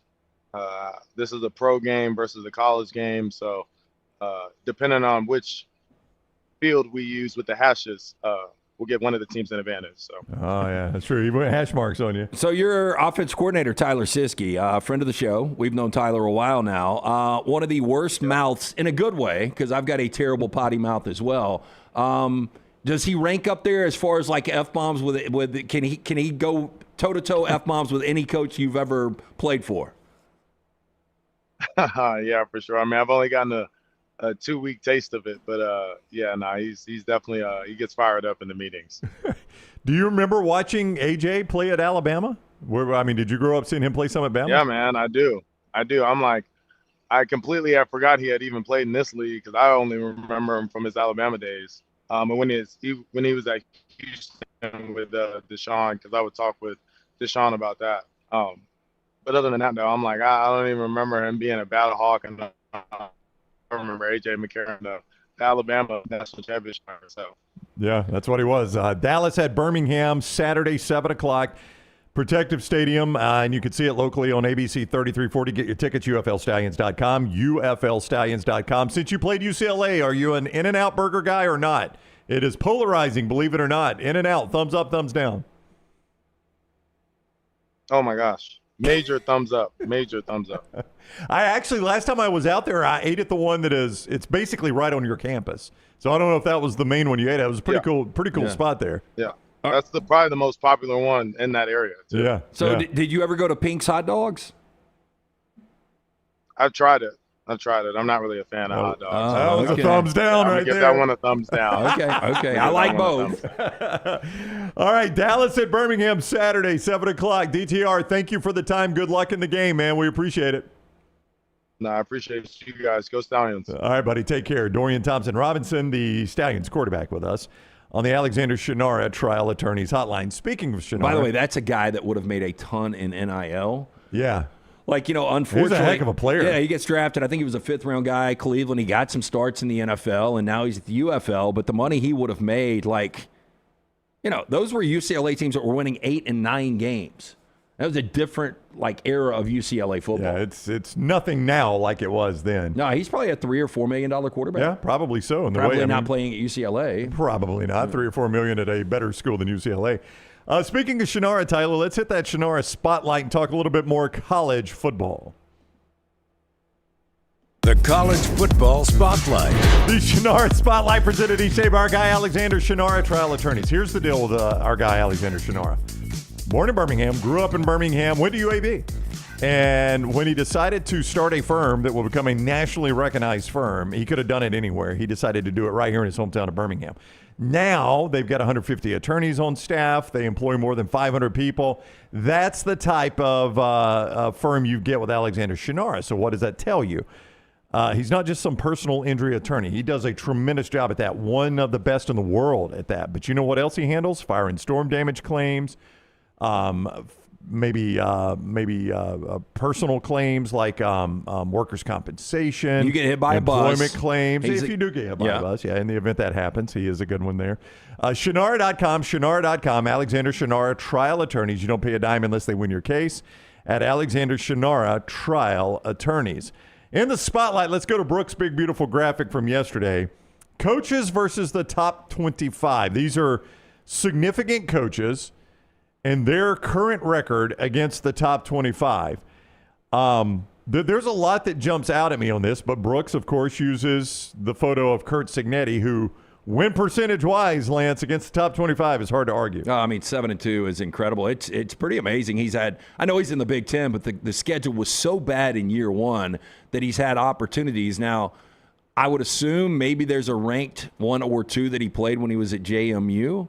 One ranked win over a top 25 Coastal Carolina team. Okay. Oh, boy, you snuck one in there. Take it. But 7-2 is incredible. The number 2 coach on there, for Alabama fans that don't think he's doing a great job, I mean, 20-6 against ranked teams. I know our friend Joel Klatt didn't have him as a top 10 coach. I don't know what else you need credential-wise, but 20-6 says a lot, right? Yeah, 20-6 ain't bad. 778 win percentage for Cignetti, 20-6 for DeBoer. Now, Brooks and I were discussing this. The weird thing about Kalen DeBoer is he's got, 8 losses at Alabama, right, Brooks? Correct. And 4 of those are against unranked teams. Like, half of them are still against ranked teams. Yeah, I mean, if you went back and you took away, and look, obviously you can't. That's part of it. But, if he wins the games he's supposed to, I don't think anybody's bitching about anything, right? Well, yeah, you win the games you're supposed to. So you're supposed to beat, to your point, Vanderbilt on the road, Oklahoma. Florida State on the road, Oklahoma at home, and then Michigan, the loss of the bowl game. on the road, too, last year, 2 years ago. Well, that's one of the unranked. That's who I'm talking about. Yeah. The Oklahoma at home was at least a ranked loss. Team. Yeah. The other unranked loss, if you're trying to find the 4th one, it's the Michigan Bowl game. Brooks reminded me they were unranked in that game. That was what used to be the Outback Bowl. I don't even know what it is. Yeah. So there you go. You got Cignetti 1, Kalen DeBoer 2. Now, Ryan Day's record, 26-11, 703 win percentage. There was a time, I don't know how many total losses Ryan Day has, but there was a time where he only lost to top 10 teams. Yeah. Those were his only losses. Yeah, I would assume a quarter of those losses are Michigan. Probably. Well, 3 of them are, yeah. I believe that Michigan team was unranked that he lost to for the 4th time in a row in 24. The one where they had the fight after the game? Yeah. Yeah, that was an unranked Michigan team. Kirby Smart, 42-18. Boy, he has played a lot of ranked games. 60 ranked games for Kirby Smart. Only Dabo on this list has played more. Yeah, I mean, Brooks did make the point yesterday. I mean, Kirby's always in the SEC championship, and then he was always playing really 2 games in the college football playoff, and now that's stretched out even more. And then, obviously, being in the SEC where you've got, at most times 6 to 7 ranked teams in the top 25. Based on win percentage, Marcus Freeman at 16-8 is 5th. Dan Lanning at 14-8 is impressive. 6th. That is impressive, but Brooks impressed me even more. Brooks, your takeaway on Dan Lanning at 14-8 v the top 25. Yeah, he has only 8 losses overall as a head coach. Every loss he has. So every loss. So he does not lose he's avoided the upset, I should say. He's not lost to any unranked teams in his entire head coaching career. Oh, he gets up in the ass of those unranked because I'll lay the points with Oregon a lot. Do you really? Yeah, he's not afraid to run it off. You sound like the UAB softball coach for a second there. Or former UAB softball coach. I haven't read the details. Are they that salacious? I just used the word former UAB softball coach. Yeah. I think that should answer your question. Dabo Swinney, boy, he has played a lot of ranked games, 41-29. Is that a good 58.6%? Yeah. That's good, right? That's really good because you think about a lot of his ranked were out of conference. Well, and I was going to bring up, as I was doing this, I went year by year. He was several games under 500 from the beginning of his tenure at Clemson. Yeah, he came on strong, right? Yeah, and to start out, I mean, I believe at one point he was like 5 or 6 games below 500 and then flipped the script and is now, even with Clemson kind of tailing off here the last couple of seasons, it's still 12 games above 500 against ranked opponents. Yeah, again, I take shots, but look, he's done an incredible job. The totality of what he's done at Clemson. The next guy on the list is really the most surprising to me. Brent Venables at 9-7. Now, it's not a lot of wins, but Brooks did this, of course, based on win percentage, which is a 56% clip. But 16 games is a big enough sample size, and being over 500. Yeah. I mean, are you impressed by that? Well, that's what I'm getting at. Yes, because any coach that's over 500, because I'm about to read the names that are below 500. Yeah, these coaches, everybody. And Lincoln Riley is right at it. He's 1 game over 500 at 20-19 at both Oklahoma and USC. Now, here are the list of coaches that are below 500. Joey McGuire. Okay, I will say this about McGuire. It really turned this year. But he's not playing like schools. He is now with the money he's gotten in Yeah, NIL. he wasn't initially, though. But You're he right. wasn't initially. But this guy was, Steve Sarkisian, who was 8 games below 500, Lance. Great offense coordinator, overrated head coach. 8 games below 500, and he's coached at USC and Texas. Like, I'll throw Washington out if you want me to, but USC and Texas. And you shouldn't, though. Washington is still a really, it's a really good program. Mario Cristobal, everybody's hot name right now, is still 5 games below 500 versus ranked teams as a head coach. Yeah. Now, this does include I think he started like 0-9 because he was at FIU. Well, and he picked up, 3 last year on the run to play for the national championship? Correct. Yeah. Hard to believe FIU fired that guy. It really is. Mike Elko, now some of this was Duke, obviously. He's below 500 at 6-8. So I don't think equal. Mario Cristobal, back to him. That's equal rosters and resources. Elko before, obviously, at Duke. I mean, he was winning games at Duke. He won 9 games there. Kalani Sitake, we always say he's done a good job at BYU. He's below 500 against ranked 11 and 15. About what I would have thought he would be, though. Josh Heupel at Tennessee. Tennessee historically a good program. He's below 5 games below 500 against ranked. Yeah, I'm not surprised. Kyle Whittingham, all of this at Utah, obviously 26 and 38. I mean, that's a lot of ranked games. It is. He was there forever. Coached a long time. Matt Campbell, who's already been discussed on this show, almost had the Lions job, is 11 games below 500 as a head coach. Never had like rosters. Kirk Ferentz. I mean, it's probably the best Iowa coach of all time. Do you think people go Hayden Fry or Kirk Ferentz? I think Hayden's high was probably a little bit higher, but I mean, just Ferentz the longevity.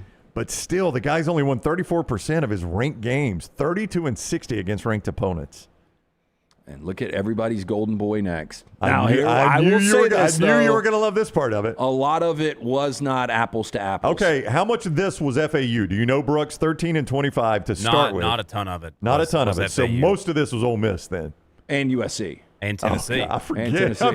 He was the USC coach. And Tennessee for a season. Yeah. Now, a couple of things. Tennessee, it was year 1. So it really is hard to gauge somebody, in 1 year in a major program like that. And in hindsight, that's 7-5 at Tennessee. If you go back and look at that. That was a good Tennessee team. That was a pretty good Tennessee team. They lost a heartbreaker in Tuscaloosa to the eventual national champion. And they were not out of any game. Like, they were tight in all those games. And to USC, I mean, there was a moment he had 55 scholarship players in the non-NIL world. So, hands were really tied for Lane Kiffin. He didn't do a good job at USC, but again, he was handcuffed there. Brett Bielema at 22 and 45. Most of that was at Arkansas. Some of it at Illinois. And then there's James Franklin, dead last on this list. I bet Bielema, almost all his ranked wins were at Wisconsin. A lot of them were. He did put together a couple of ranked wins. I mean, he started off just god-awful at Arkansas. But I think you'll see, though, Brooks, if you go back to one of your graphics earlier this week, how many top 25 games Arkansas has to play. Yeah, I mean, they were in that really... What were they, 13 and 53? So it was just that SEC West was incredibly difficult at the time. But then there's James Franklin, Virginia Tech head coach, who's been at Vandy. I doubt many of these were at Vandy. But a lot of them, a few of them, a lot of them at Penn State though, 17 and 37 versus ranked. Now we've documented his record versus top 10. It's terrible, but 17 and 37 against ranked teams at Penn State. Yeah, I mean he was at Penn State 11 years? Am I right about that? That sounds right. I think that was right. 11 years, and that is like teams. Yeah. Smuff asked this, Brooks DeBoer, 26 games, 6 years as a head coach. 2 of those were Fresno, is that right? 2 ranked wins against Fresno. He was 2-1 against ranked teams at Fresno. So most of his work has been done 26 games at Alabama and Washington. So, the other 23 are at Alabama and Washington. That guy has coached a lot of ranked games in a very short seasons. time. Yeah. Anything else jump out at you, Brooks, when you started digging through this? No is an acceptable answer. I heard the hesitation. The one that really jumped out, a couple of things jumped out to me. Josh Heupel's a little bit better than I was expecting. I don't really know what I was expecting. 12 and 17, just 5 games below 500, and some of that Central Florida, obviously, but a lot of that's Tennessee. And then Lincoln Riley, I got to see the back end of this doing the research. If you just took his Oklahoma time, would be in the top 5. He was top 5 at Oklahoma. If you just took his USC time, he would probably be in the bottom 5. So top 5 at Oklahoma, bottom 5 at USC. Yeah, I mean, like there was at one point crazy. where he was 10 games over 500 at Oklahoma, and he's now big year coming up. Big year. Oh, I would agree completely. Well done, Brooks. You can see all of that at Next Round Live. All the graphics go out on our social media, so make sure you're following us on all social media, Next Round Live, whether it is X, Facebook, Instagram, a burgeoning TikTok account. But all of this stuff right here is Next Round Live. You can catch it on social media. So that's a look at coaches versus the top 25. Hoover Toyota bringing us part of the show today. Yeah, if you're looking for reliability, safety, a car that is going to hold its value, you need to get in and see our friends at Hoover Toyota, located right there on Highway 150. They have been perfecting the art of customer service for over 20 years with that philosophy to give information to their customers. That's why they offer that red carpet program. Give you ways to let your friends and family experience an amazing shopping experience with the referral program. I first was introduced to our friends at Hoover Toyota back in December of 2024. Had an incredible car buying experience for my daughter, so I went back. I've sent a lot of people in there. Scott, Harold, Kim do a fantastic job. If you're looking for the best in on-site financing, they've got that department right there, headed up by Kim. They've got great pricing. They've got an incredible inventory. Stop in, see them Highway 150. Tell them the Next Round sent you, or online, hoovertoyota.com. And Urology Centers of Alabama as well. Your urological health is of critical importance. Everything from kidney stones to vasectomies, just all along the urological track. You got to stay on top of that. And the best in the business are Urology Centers of Alabama. You can make an appointment for yourself, 205-930-0920. That's 205-930-0920, or urologycentersalabama.com to find a location nearest you. urologycentersalabama.com or 205-930-0920. Before we get to the viewing menu, one of the things that college basketball, I will say, does better than college football is the games they actually play against teams you want to see. One of the events, I don't know how much of it you have watched, the Players Era event, the basketball event out in Vegas. Yeah. Yep. Well, it is growing, Lance. I've seen this. Have you seen the teams that are in this? It's insanity. It really is. It's almost more exciting if they were playing something for just more than just NIL money. Like, this could be an incredible end-of-the-year tournament. It is moving to it is in Vegas. It's moving to 24 teams, and it's going to now have 2 weeks of it, all right? 2 separate tournaments. I mean, it's 37 total games. Yeah, and it's all going to be on ESPN. Auburn and Alabama are in it. People already knew that. Stephen Pearl talked about it on our show or in our Coca-Cola conversation when we were talking to him, and he just didn't know exactly who they were playing. Well, let me tell you who is in the field when Auburn is in there. Florida, that's going to be your preseason number 1. Wouldn't you think? Probably, yeah. Houston, always ranked in the top 5, top 10. Yep. Kansas, always ranked up there. West Virginia, Notre Dame, Rutgers, UNLV, and Auburn. Pretty good field. That is the November 16th portion. Thanksgiving week will be the bigger size-wise.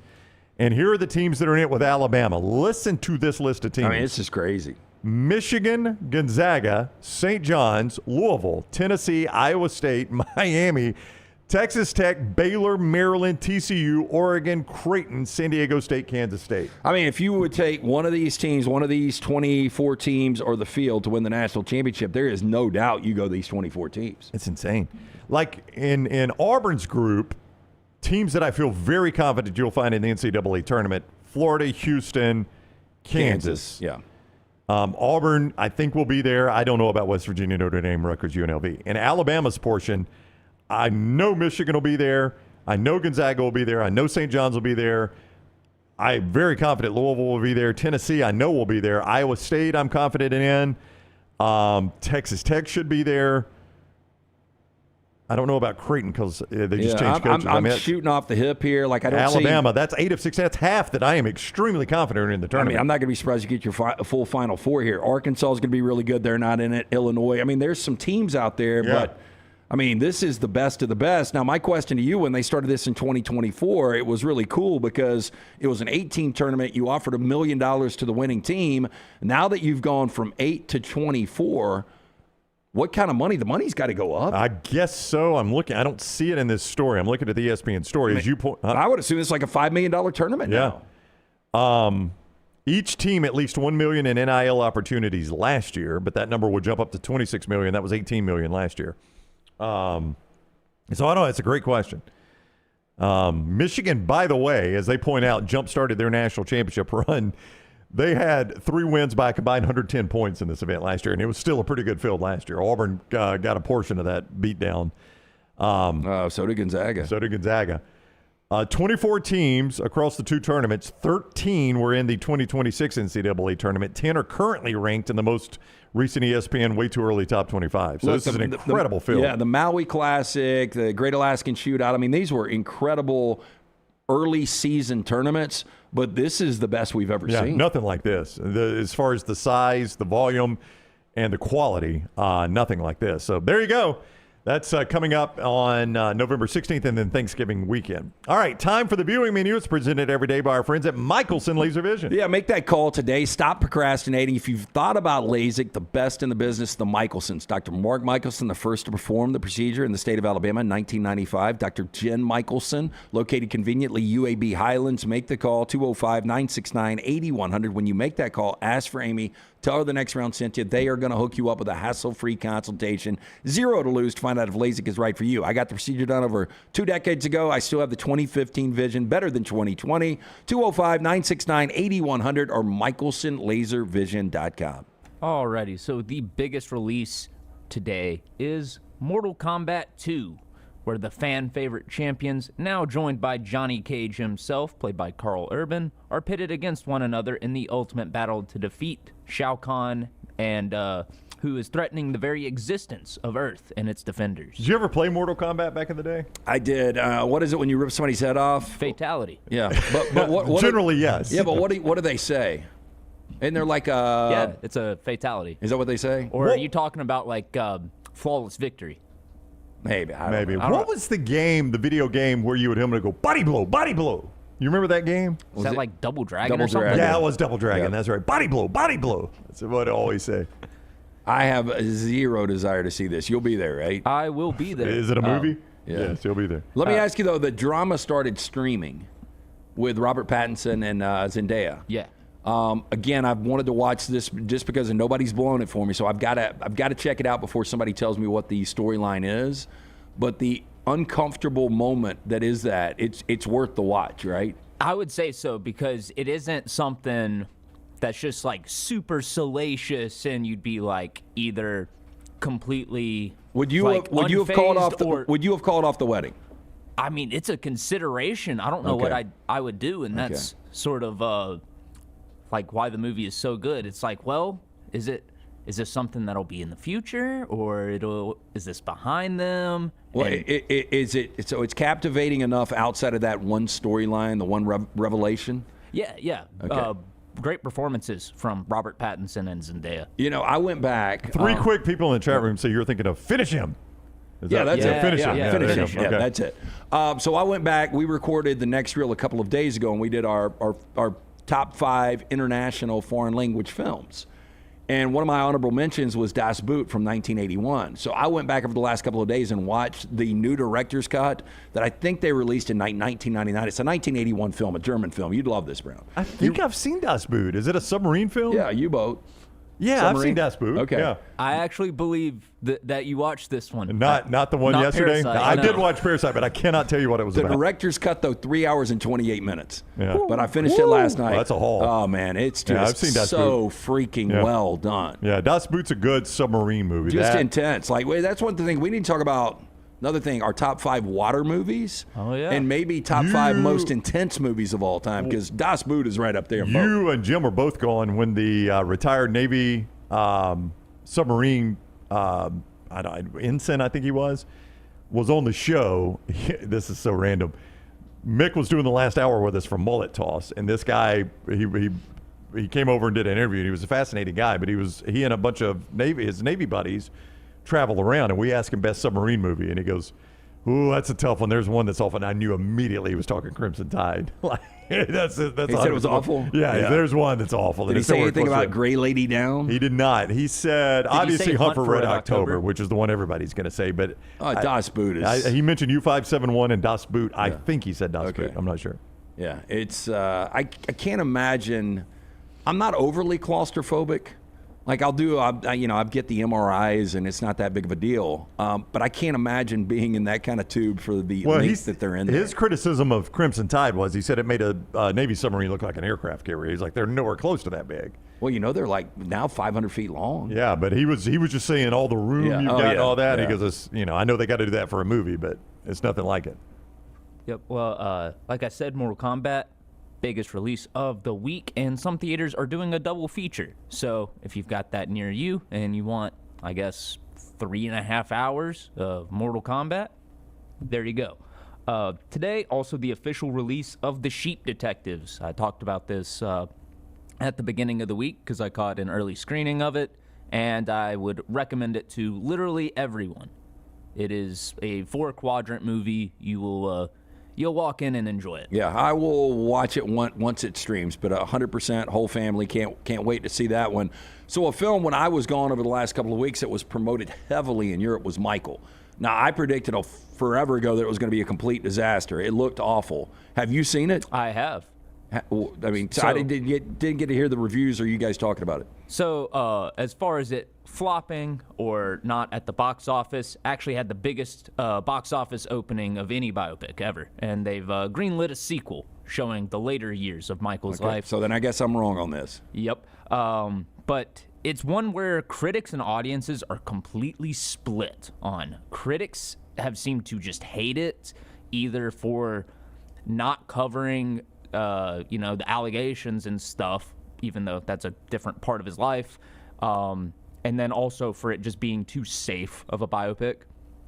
And then audiences have absolutely loved it because it's all the major moments in Michael's life growing up and up to him becoming his own solo artist, and plays all the hits. And apparently Jermaine's kid's really good. Is it Jermaine or Tito's kid? I believe it's Jermaine's kid.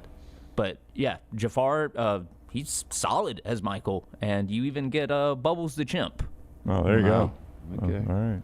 But I'd recommend it if you like Michael Jackson. Nah, I'll pass. Okay, then.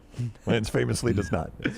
And then finally on viewing menu, Hulu had dropped a surprise 60-minute prequel episode to The Bear. It's called Gary. It's co-written by John Bernthal, who plays Mikey, and Ebon Moss-Bachrach, who plays Richie. He was also the Thing in the recent Fantastic Four movie. And the episode focuses on a tumultuous road trip the duo takes to Gary, Indiana, years before the events of Season 1, exploring their intense friendship and Mikey's declining mental health. Wow. Gary, Indiana, home of Michael Jackson. So you guys brought up MIA, the creators of Ozark. Yeah. It streams today on Peacock, but I finally saw the trailer. It looks awful to me. Okay. Like I've not seen the trailer. There's no reviews out. I haven't seen any reviews, but the trailer just didn't look good to me. I don't know. Have you seen trailer? I haven't seen a trailer or anything. I just know it is coming out today. Can't be any worse than Man on Fire. Ooh, that's a thumbs down from Lance. I saw someone in the chat say they really enjoyed it. I got to the final. Put it this way: I got to the final episode, and I still haven't watched it. It's been days. Oh wow, that is bad. Yeah. That's bad. That's the viewing menu presented by Michelson. My apologies to the gentleman that joined us. Heath reminded me he is a chief petty officer retired, not an ensign. If I insulted him with that, I may insult a lot of people, but not our men and women in uniform. So that was not an intentional insult. So I apologize. Chief petty officer, he earned that rank and should be given that rank. So my apologies to the chief petty officer who was with us from the United States Navy, just part of the group of men and women that make this the greatest nation on the entire planet. We appreciate their service. More of the next round, including Tyler's 4 downs after this. Follow Dunaway on Twitter and Instagram at Jim Dunaway. From driveways to interstates, accidents happen fast. The insurance company's response? Here's our offer. Take it or leave it. Leave it. Call Alexander Shinar Trial Attorneys. Over 250,000 clients. And no, they don't accept lowball offers. They fight, they win. Over $2 billion recovered. Call now for a free consultation. 659-777-7777 or alexwins.law. Physical office location, Birmingham. To everyone who craves a fresh meal made just for you, let our team member Jacob share what's special about Culver's. In Wisconsin, our food comes from the heart, and taking the time to handcraft your meal with care is how we've always done it at Culver's. It's why your Butterburger doesn't touch the grill until after you order. Come to Culver's and let us serve you a butter burger made special just for you. From Wisconsin with love, welcome to Delicious.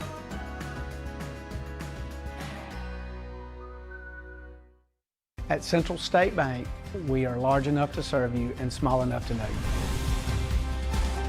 Manage your money with ease, whether it's mobile banking, hassle-free checking, competitive loans, business solutions, or personalized financial advice. We're your hometown bank with big-time service. Visit us today and experience banking made simple, because at Central State Bank, you come first.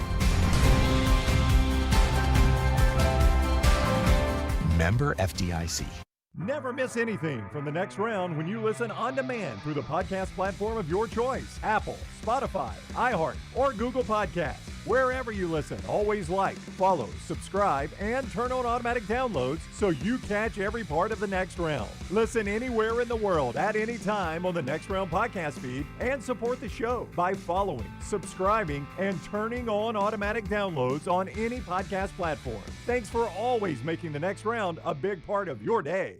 Storm season is here. Make sure you have a plan of action in place right now. Greg from Pell City and Storm Restoration Roofing should be your first call when storms hit. Insurance companies love working with Storm Restoration Roofing because of Greg Nelson's name and reputation in the industry. When storms hit, call Greg Nelson. He's local, 205-542-3531. He's the home of the free no-cost roof inspection. Greg from Pell City on Facebook, 205-542-3531. It's Storm Restoration Roofing. Stop by the New York Butcher Shop and pick up the finest in certified Angus prime beef steaks and burgers, premium pork chops, ribs, and all-natural chicken cut to order just for you.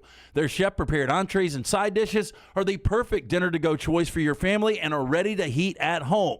With a great selection of fine wines and desserts, the New York Butcher Shop is your one-stop dinner shop. 2 locations to serve you, Cahaba Heights and on Highway 119 in Greystone. The New York Butcher Shop. Rare quality, well-done service.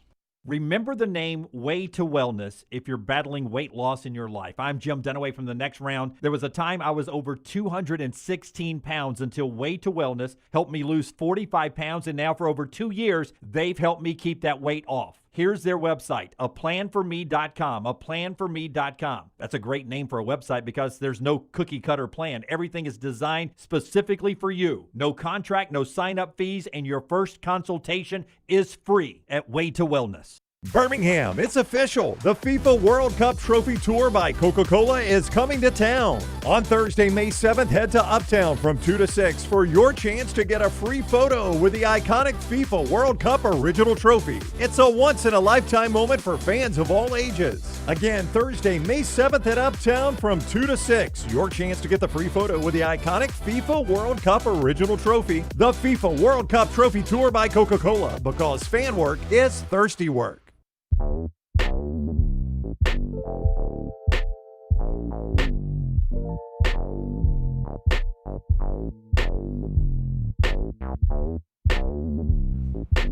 We continue on the next round. Before we get to 4 downs and a little college football as well, I don't know who to credit for the breaking news. I'm going to set you up for this. What was the breaking news that you got? I think it might have been Schefter. Hold on, let me pull this because it came on my phone real quick. But for Pittsburgh Steelers fans out there, I think I might rather go Will Howard here. But the breaking news is it looks like Aaron Rodgers is going to visit the Steelers. I don't know why you would visit. I guess he wants to talk to Mike McCarthy a little bit. But Ian Rappaport, NFL Network, likely to play for the Steelers this season. Likely. There is no agreement between the Steelers and Rodgers at this time. But according to Ian Rappaport, it looks like he's expected to visit and will more than likely play for the Pittsburgh Steelers this year. 42 years old. I thought he was okay.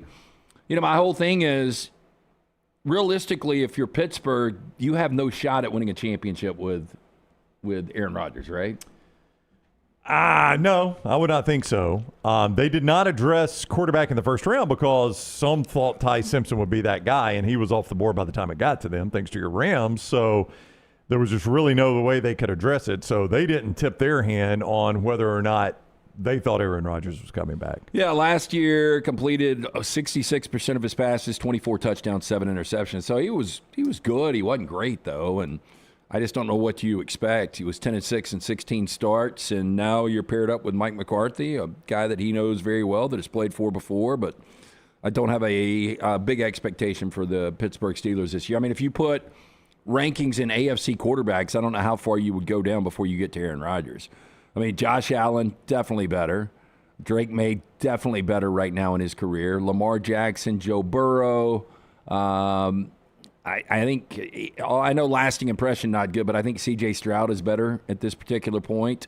I think Trevor Lawrence is better. I think Daniel Jones is better. I think Bo Nix is better. Pat Mahomes is better. I think Justin Herbert is better. That's a pretty extensive list you've got right now. I mean, really, he might be in the borderline top 10 in the AFC alone. Yeah. So there you go. The report from Ian Rappaport that it appears Aaron Rodgers is leaning towards playing again this year. All right, the Innisfree countdown to kickoff. I am forgetting where Dunaway left us with the countdown to kickoff. I am going to guess we're 116 days. That feels right. It's either 116 or 115. Wow, how about that guess? 115. Thank you, Lance and Tyler. 115 days countdown to kickoff. Innisfree Irish Pub. The game day you have in Tuscaloosa starts at Innisfree, and also down in Lakeview as well. That Irish gold sauce on that dog. DTR says he doesn't like hot dogs. He would love that one. That is a fantastic hot dog with that Irish gold sauce on it. Do you think a hot dog's a 50-50 split on people that like them? Maybe I would say more than 50 like it, though. I'd go more. Because almost everybody that eats meat likes burgers. Yeah. But I don't think that's the same for hot dogs. I love hot dogs. See, I guess that's why if you're like cooking out, you always go, do you want hot dogs or hamburgers? Yeah. That's a good point. Innisfree Irish Pub, your place to start your game day. 115 days to college football. Where was Shane Bieber not 115 days into college football? He was not at the George Strait concert. I mean, it's at Clemson's Death Valley. Like, even if you love George Strait. That'd be tough, man. Can you imagine him being seen there? Yeah, you can't. So who FaceTimed him from there? Shane Beamer tells Fox 57 in South Carolina who FaceTimed him from King George's concert. I got a FaceTime from Dabo Saturday night from the George Strait concert. He was with a mutual friend, so I looked at my phone. I didn't have it on me because we were with recruits, and I had about 3 missed FaceTime calls from him and my friend, and I couldn't even think. I was thinking, like, what's wrong? Then I finally texted back, sorry I missed you. I'm busy recruiting. Hope y'all are enjoying George Strait. I'm busy recruiting. Nice shot there. That's a great concert. But if you like George Strait, that stadium tour he's done, I think Stapleton was with him on that one too, but Stapleton and George Strait together, if you like that kind of music, I would highly recommend it. Dabo took it in. I didn't realize they had that good of a relationship. Yeah, FaceTiming, like, this would be, I guess, the equivalent of like Gus Malzahn FaceTiming Nick Saban. I can't imagine Gus FaceTiming. I can't imagine Saban taking a FaceTime. So that one's like, that's a terrible example. Yeah, I don't think that rivalry's ever been nearly as heated. Yeah. South Carolina and Clemson is what you get with the Iron Bowl. No. But yeah, I thought that was pretty cool that Dabo, so they were the mutual friend, and Dabo's FaceTiming him, and he doesn't have his phone with him to take it. More breaking news before we get to 4 downs, and this will also go in our countdown to kickoff. From Brett McMurphy. We discussed this the other day. He's reporting that Alabama will keep its 2027 and 2028 home and home with Ohio State. They have canceled their series with Oklahoma State. I hate that. That's just one you didn't see. I thought it would have been cool to see Alabama go to Oak State. I think that's one of those stadiums the college football fans like, I'd kind of like to see a game there. Yeah. It's Stillwater. I mean, from what I remember, I was only there one weekend or for 1 week. Seems like a pretty cool town. Yeah, so Bama's going to keep their 27 and 28 schedule. So let me give you what. I'm shocked by this. Yeah. So I mean, because you look at a 9-game schedule. Yep. I'll give you what they've got in 2027. You don't know. I can tell you where the games are played. You just don't know dates, obviously. Yeah, some of them you do. They'll open with Marshall. Alabama will. 1-0. They'll open with Marshall. They've got 2 weeks between the Marshall game and at Ohio State, so something's got to go in there. So it's going to be another non-conference and either a bye or an SEC game. I'm just going to try to keep up with how many top 25s Kalen DeBoer will see in 2027. Okay, well, here's their conference schedule. That's all I've got left is their conference. Home games, Florida, State, Missouri, Tennessee, and Texas. I will say I'm not going to put Missouri in the mix. I'm going to be conservative. Ohio State so far, Florida, Tennessee, Texas. All right. Road games, Arkansas, Iron Bowl, Oklahoma, and Ole Miss. I will say all three of those. I think they're going to face 7 ranked teams. Wow, 3 on the road. You're saying Auburn, Oklahoma, and Ole Miss on the road ranked? Yeah. Texas, Tennessee, and Missouri's Florida. a possibility. I mean, you're going to have 7. I think worst case you're playing 6 ranked teams out of 12, and there's a chance you play 8. Hey, that road schedule. Listen to this road schedule for Alabama in 2027. At Ohio State, at Arkansas, at Auburn, at Oklahoma, at Ole Miss. It's an interesting road schedule. Let's see what 2028 holds for the Crimson Tide. FBschedules.com does tremendous work with this stuff. They make the show so easy doing that. So they've canceled Oklahoma State, according to Brett. So they were playing Georgia State, Ohio State, UT Martin, and Oklahoma State out of conference. They're going to cancel that one. So here's their remaining schedule. I've got all their games here. They open with Georgia State. They host Ohio State. There will be, and then UT Martin. September 23rd is now open, so that's either going to be a conference game. Don't you keep that? I mean, like maybe Eric Morris builds something special, Mike Gundy-like early on. Yeah, I mean, well, then you have to punt UT Martin or Georgia State. But I'm just saying you're going to have to pick up another one, right? No. It was a 9-game schedule, remember? So 9-3. Oh, yeah, you're right. UT Martin's interesting if Ty Simpson's dad is still there, Jason Simpson. That'll be an interesting game. I mean, it'll be a blowout, but I would imagine. Is that one of the reasons it was scheduled? I would guess. I don't know 100%, but, you got to play some of those teams, I guess. Here's their home games that year: Auburn, Kentucky, LSU, Vandy. Their road games: Georgia, Mississippi State, South Carolina, Tennessee, Texas A&M. So your home schedule, your Bryant-Denny season ticket package that year, 2028, will be Georgia State, UT Martin, then Ohio State, Kentucky, LSU, Vandy, Iron Bowl. That's a pretty good season ticket. I mean, LSU, 3 really good ones. LSU, Ohio State, and Iron Bowl. That's worth the price of admission alone there. I mean, I can't even imagine what that Ohio State ticket will fetch. Oh, Bama, Ohio State, and Bryant-Denny, only time you've ever seen that? Well, because probably a primetime ABC game. Back and forth in Columbus, there's going to be a ton of Alabama fans that have never experienced the horseshoe. Yeah. Back to George Strait, you did a couple of years ago. But, just for a concert, not a game, And then Ohio State fans, they travel just like Alabama fans. Yeah. By the way, I think you would safely say, what was that, 2027, that first Ohio State game that's on the road? Saturday, September 18th, that is a hardcore, no doubt, big noon kick, wouldn't you think? Yeah. Bama at Ohio State, there's no way Fox is going to let that one go. I mean, you get to see that game. You think Glad is listing Ohio State a 21-point favorite right now? Why is Bama even going to show up? That's definitely going to be your big noon kick. Do you think both current coaches will be there for the entirety of the 27-28 series? I do. Ryan Day and Kalen DeBoer. I do too. I think both of them coach those You got games. 2 top 5 coaches. Yeah, I agree with you. All right, before we get to 4 Downs Hemp Hill Services and Lance'sLock.com, how did we do last night at Lance's Lock? We were 5-1 last night. Okay, that's a night. That's a bounce back. Very, very nice night after a really, really pedestrian, bad Tuesday. But we had a great Wednesday night. We were 2-0 in the NBA. We've got both sides up and available in the NBA tonight. With that Detroit-Cleveland game, the Lakers and the Thunder. Jump on board, win with us, free play every single day. Available at Lance'sLock.com. It is always brought to you by our friends at Hemp Hill Services. Whether you experience any plumbing, heating, cooling, any issues, home or business, they are on standby. Trust the name. Birmingham has trusted since 1954 for any and all these issues. Call Adam, Chad, Andrew, the guys there, 205-229-2090. Hard to stop a train. For more information, hemphillservices.com. And 4 Downs presented every day by Central Alabama Asphalt and Construction. If you're riding the roads of Alabama and you see a big-time state road project, federal government road project, or municipal roadway project, good chance you're seeing our guys from Central Alabama Asphalt and Construction do that. Now, when I tell you that, you may be like, well, good for them. They're making a ton of money off the government. They can't do my work. And that's where you're wrong. They've got an entire division dedicated to the smaller jobs, like parking lots for a church or a community center, maybe a parking pad at your house or a driveway. However big or small, same crews, same quality, same no excuse standards. Here is the number to get an estimate: 205-349-0910, 205-349-0910, or CentralAlabamaAsphalt.com. First down.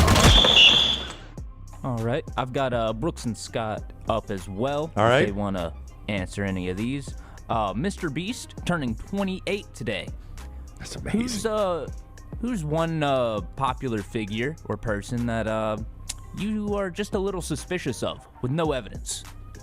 Because Mr. Beast is one Popular slightly person suspicious I'm of. suspicious of with zero evidence. Zero evidence. You just got a bad feeling about. I know him. it's good to do these on the fly. Sometimes I wish we could prepare a little bit for Tyler's. I think Mr. Beast is a good answer here. I talked about the fact that when we were heading out to Dallas for SEC Media Days a couple of summers ago, where I saw this video that was in depth on why he is the Antichrist. Probably not fair to label him the Antichrist. Yeah, so really you don't think? No, probably not. That's an interesting choice. I'm trying to think of some other ones. Like, you just think they're up to something shady, and you don't have any evidence. Non-politicians, right? I just assume that about almost any politician. Pretty much every politician. Yeah, I mean, yeah. you I'm choose not gonna, one of them if you want. I'm not going to put them all in that category, but a lot of them. I will. Nah, not all of them. I know some personally that are actual good people. So you say. I mean, I can only judge them based on mine. I'm just messing around. God, I don't know, Tyler. I don't know who I would say gives me the creeps, and I just really have no explanation as to why. I mean, I'm going to think of this in the next couple of minutes. I'm going to be like, yeah, can we circle back? Yeah, we can circle Does Scott or back. Brooks have one? Jody in the chat has a good one. He says Alex Golish. So I guess he's going full McCarthy on him. You think Jody might be a Bama fan? Maybe. Pete Crow Armstrong, because he plays for the Cubs. PCA? No reason whatsoever. No reason. Smuff says T Swift. T Swizzle? I've heard some rumors. But I think there was some transparency back when she was, early on in her country years, wasn't there? I thought a lot of people knew a lot about her. I don't know. They knew what they. Okay, so what is people knew what they wanted you to know. Okay, about what is your conspiracy theory when it comes to Taylor Swift? Oh, I just think she's probably like the most ruthless businesswoman behind the scenes. That's it. I just think her image is entirely PR. Randomly this morning saw an article. I don't know why somebody would go to the effort of writing this article this long after the incidents, but was like, the article was the rise and fall of Ellen DeGeneres, and I'm like, how long ago was that? Yeah. No, but she would have been one of those. You would have had no idea. 100%. I liked Ellen DeGeneres, in fact. I could have answered Kevin Spacey 15 years ago, but everybody knows that now. Yeah. Ellen, her show going down is the reason we ended up with like Hawk Tua and all those people, because well, thank God. Yeah, those people would have just we been on her that, show yes. once, did a dance, and then just completely fallen off to obscurity. Black girl's disappeared, hasn't she? It's hard to believe that 15 she had minutes that of fame. whole FTC deal. She's got some legal issues. Yeah, the crypto she was selling. Yeah. Hard to believe that didn't turn into a major career. I would think that we might see her on OnlyFans sooner than later. I don't think she should get in trouble for the crypto thing, honestly, because if you were dumb enough to invest in Hawk Tua coin as a legitimate asset, you deserve to lose everything you put in. How many people actually invested in this? Enough to where there's an investigation. The FTC is getting involved. Yeah. Second down. 22 years ago today, Super Size Me, directed by Morgan Spurlock, was released, where he eats McDonald's every day for a month. What documentary had the biggest impact on you? And by the way, that was a really, really well done, unique idea. Did he recently pass? Am I right about that? Yeah, a couple of years ago. It had nothing to do with that, though. Cancer. Did it? Oh, well, sadly. his results in the documentary also didn't have a whole lot to do with the diet. It turns out he was drinking every day. He was like he had a real bad drinking problem. Yeah. And so like at the end of the movie, he goes to the doctor, and the doctor's like, "Wow, you have the liver of like a 50-year-old alcoholic." Yeah. And he's like, "Man, it's those Big Macs." You say impact on me. It was, I don't know that I've changed my life because of this one, but one that I watched and very much enjoyed. And I'll never forget, Verno was the one that tipped us off on it, and it ended up winning an Academy Award. And I'm not going to remember the name of it, but the one about the football coach in Memphis. Fistful of dollars. Oh, no. That one was fantastic. No, this is the one about the football coach in Memphis. Undefeated. Undefeated or something like that? Or defeated. Defeated? Yeah. It's one of the two. Yeah.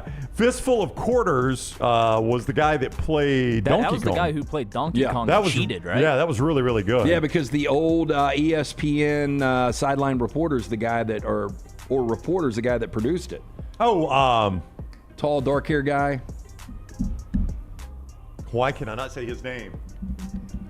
Yeah, I know who exactly. Not Adrian Karsten, but I know who you're talking about. So the Memphis documentary is called Undefeated. It was released in 2011, and it follows the Manassas Tigers, high school in So Memphis. I was right on Undefeated. Yeah. So the storyline behind that is inner city school doesn't have the resources. Father of a kid at one of the private suburban schools that has all the resources takes over and coaches that team, and the cameras get really good access.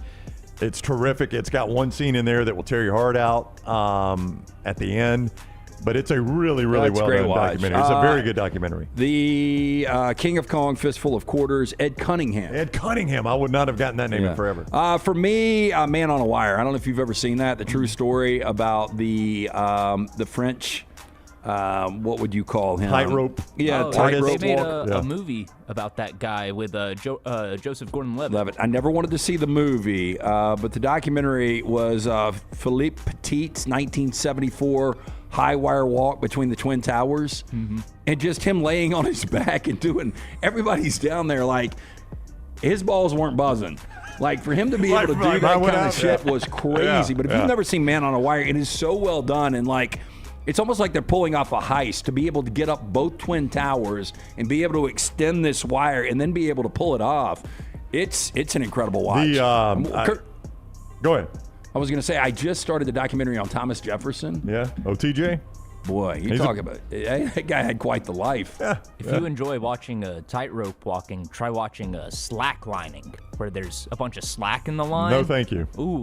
Yeah. That's scary. But most impactful documentary to me, Blackfish. I will never go to SeaWorld. Okay. I wouldn't either. I mean, what they do for those orcas and remove them from their families. Man, it's kind of sad that you even bring that up, man. Like, I almost wish I wouldn't have watched it, but I would never support SeaWorld again. Oh, my gosh. Dear Zachary was the one that you told us not to watch, and we watched. That one's impactful. Well, look, I'm telling you, though, imagine, because these are highly, highly intelligent animals. And to remove their young or their mate that they've been with for years, and they're just basically crying all night. And it's awful because, people that are the biologists behind this, the marine biologists are like, they have basically the same set of feelings a human would have. And you're just tearing their family apart just for entertainment. Yep. And but it got back at a couple of them, though. What was Tookie or Tillicum? Yeah, Tillicum got he got his pound of flesh. Yeah. Did they let him watch college football on Saturdays? No. That sucks. Yeah. But I was always under the impression that SeaWorld was rescuing these I did too. orcas and helping them get back to health. That's the way they sell find it. Out it's not that at all, and it was absolutely devastating for 12-year-old Tyler to watch. Yeah, I'm right there. I mean, I watched it for the first time like 3 or 4 years ago, and I thought it was devastating. The one I was going to throw in was the Social Dilemma. That's great. Yeah, exposing. So scary. Yeah, exposing everything that a lot of us, it's almost common knowledge now, I feel like. But it came out in 2020 during the pandemic, too, where everyone kind of started doom scrolling a lot. That documentary plays in the back of my mind now. I will catch myself standing in my closet looking through my phone while my wife and kids are in the other room, and I'm like, what the hell am I doing? And I put my phone down and walk out. Have you seen it, Brown? I have not. It's amazing. It's worth the watch just because of what we do. Well, not only what we do for a living, everybody that is in social media involved in any aspect. Would I give up TikTok if I watched it, you think? Well, I mean, just how they manipulate the hell out of us. It exposes how the algorithm works, how the information that they track and gather on us, and it interviews a bunch of executives from social media companies, Facebook, Google, and all the things that, and really how it's caused such a divide in our country since 2010. The funny thing is the economy of rage bait. The influence they got over us, and basically, I mean, they own us. Yeah. Do you ever go to your search page on Instagram and see the stuff it offers you? Yeah. That's your For You page. Yeah. I mean, how many golf clubs do you see on mine? Okay, I want to show you mine. Mine is nothing but golf clubs and golf course hole designs. I mean, that shows you how boring my Instagram is. So you're peeking at drivers? What are mine? That's it's dogs. It's all Vichelas. It's all Vichelas. Yeah. It's all Vichelas, and look. Hey, look, Brown. Look what else is on there. The Rams. Yeah. Vizslas and Rams. That's all you're going to get. I on mean, mine. my top 3 are golf clubs and a golf swing tip. My next 3 are hole designs. My next 3 are golf clubs and a golf. Scotty Scheffler talking about golf. I mean, that's all I got right there on mine. Very boring on my Instagram. Mine is dog videos, movie clips and movie news. Yeah. And food. Food? Yeah. Third down. All right. Tony Stella, who was an iconic movie poster designer, tragically passed away yesterday. So, your favorite movie poster? Probably Chained Heat. Yeah, that's a good one. Maybe Chained Heat 2 with the prison uniform. Well, the prison uniform was a little different. Tyler, back to Tubi. There is an incredible documentary on movie posters. There really is, and the art form that it used to be, and now CGI has overtaken this, and so the old school movie posters just aren't available anymore. And what's really cool is when you start, like I went to that Jaws exhibit in LA, and they had Jaws movie posters from all over the world. When you see other market posters, very, very cool. Yeah, you can just see like the style. Clockwork Orange I liked a lot. That's a good one. Clockwork Orange is really good. I like Heat based on the story behind it, where Val Kilmer, they squeezed him into the poster because he wasn't going to be able to get paid as much as obviously De Niro or Pacino. This poster for The Outsiders is pretty really cool. Yeah. Same with this Apocalypse Now. Yep. Google. The Deer Hunter's a cool one too. Very simple. Google Outlaw Josie Wells. The old. Have you seen that one? Oh, the yeah. old Clint Eastwood movie? I've seen it multiple times. I'm not it might make the top 10 Westerns for me. Maybe. I'm not as high on Josie Wells as most people. It's the fourth one. Go back up. Or go to second one on the row right there. Yeah, that's the actual one. I don't know what that second one is, but it's just a cool Clint Eastwood.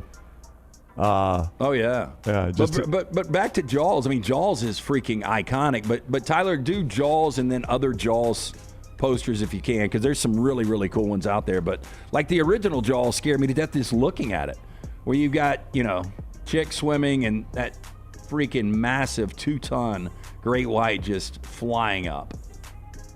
The Godfather poster was what I was gonna say. Yeah, Godfather's I feel like you like see that out in like restaurants and bars and stuff. It's an all-time classic. Somewhat in that vein, I always loved the Scarface poster. Yeah, I do the too. split design and the little text crawl that you have at the beginning of the film. Did not like the movie itself personally, but I do like the poster. I do like the movie. I know it's over the top in the performance. Yeah, he wore me out. I think it was very, very accurate to what was going on with the drug trade in Miami back in the early 80s. Have you ever had a helicopter ride like that one guy? I have not, nor do I want one. I would think that would throw the balance of the helicopter off a little bit, It too. did in the movie. It threw the balance of the movie off, though. All of a sudden, we knew who was in charge very quickly. Yeah. Yes. He stayed for dinner. You do not mess with Sosa. Nope. Yeah, he did stay for dinner. Yeah, I mean, that Jaws poster, you got to admit. That's a good one. That's one of the best movie posters of all Very time. simple. Yeah. Very simple. Fourth down.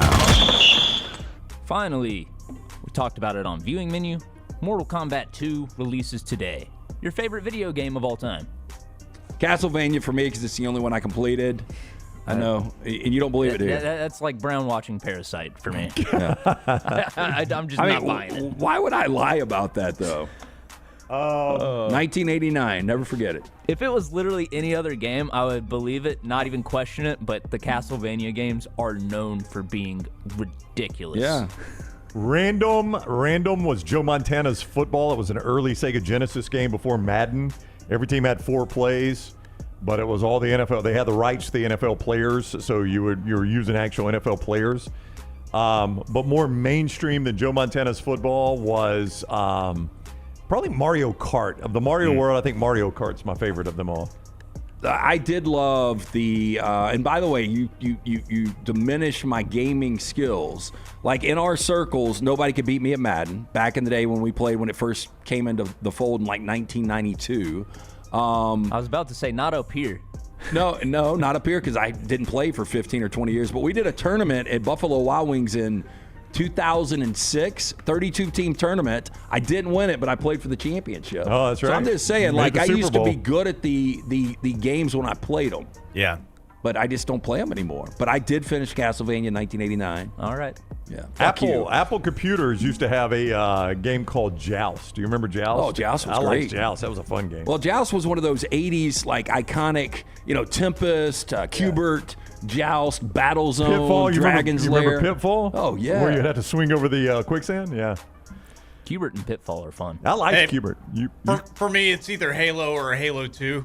Back in college, Halo I 2 was spent great. an insane amount of time playing those. That's a good one. I've never played Halo. I've never played Call of Duty. Like, the last gaming I had was the very first, what is it called, where you're driving the car and killing people? Grand Theft Auto? GTA. Yeah, Grand Theft Auto. The thing that would piss me off about Cubert, if you were playing with a joystick, is you could get all the way to that top thing, and if you accidentally bumped it the wrong way, it'd fall off the back and you'd lose. I'm like, man, I've made it to the top. He shouldn't be able to fall off the back. Do you like Dig Dug? Yeah, Dig Dug. You do. Yeah.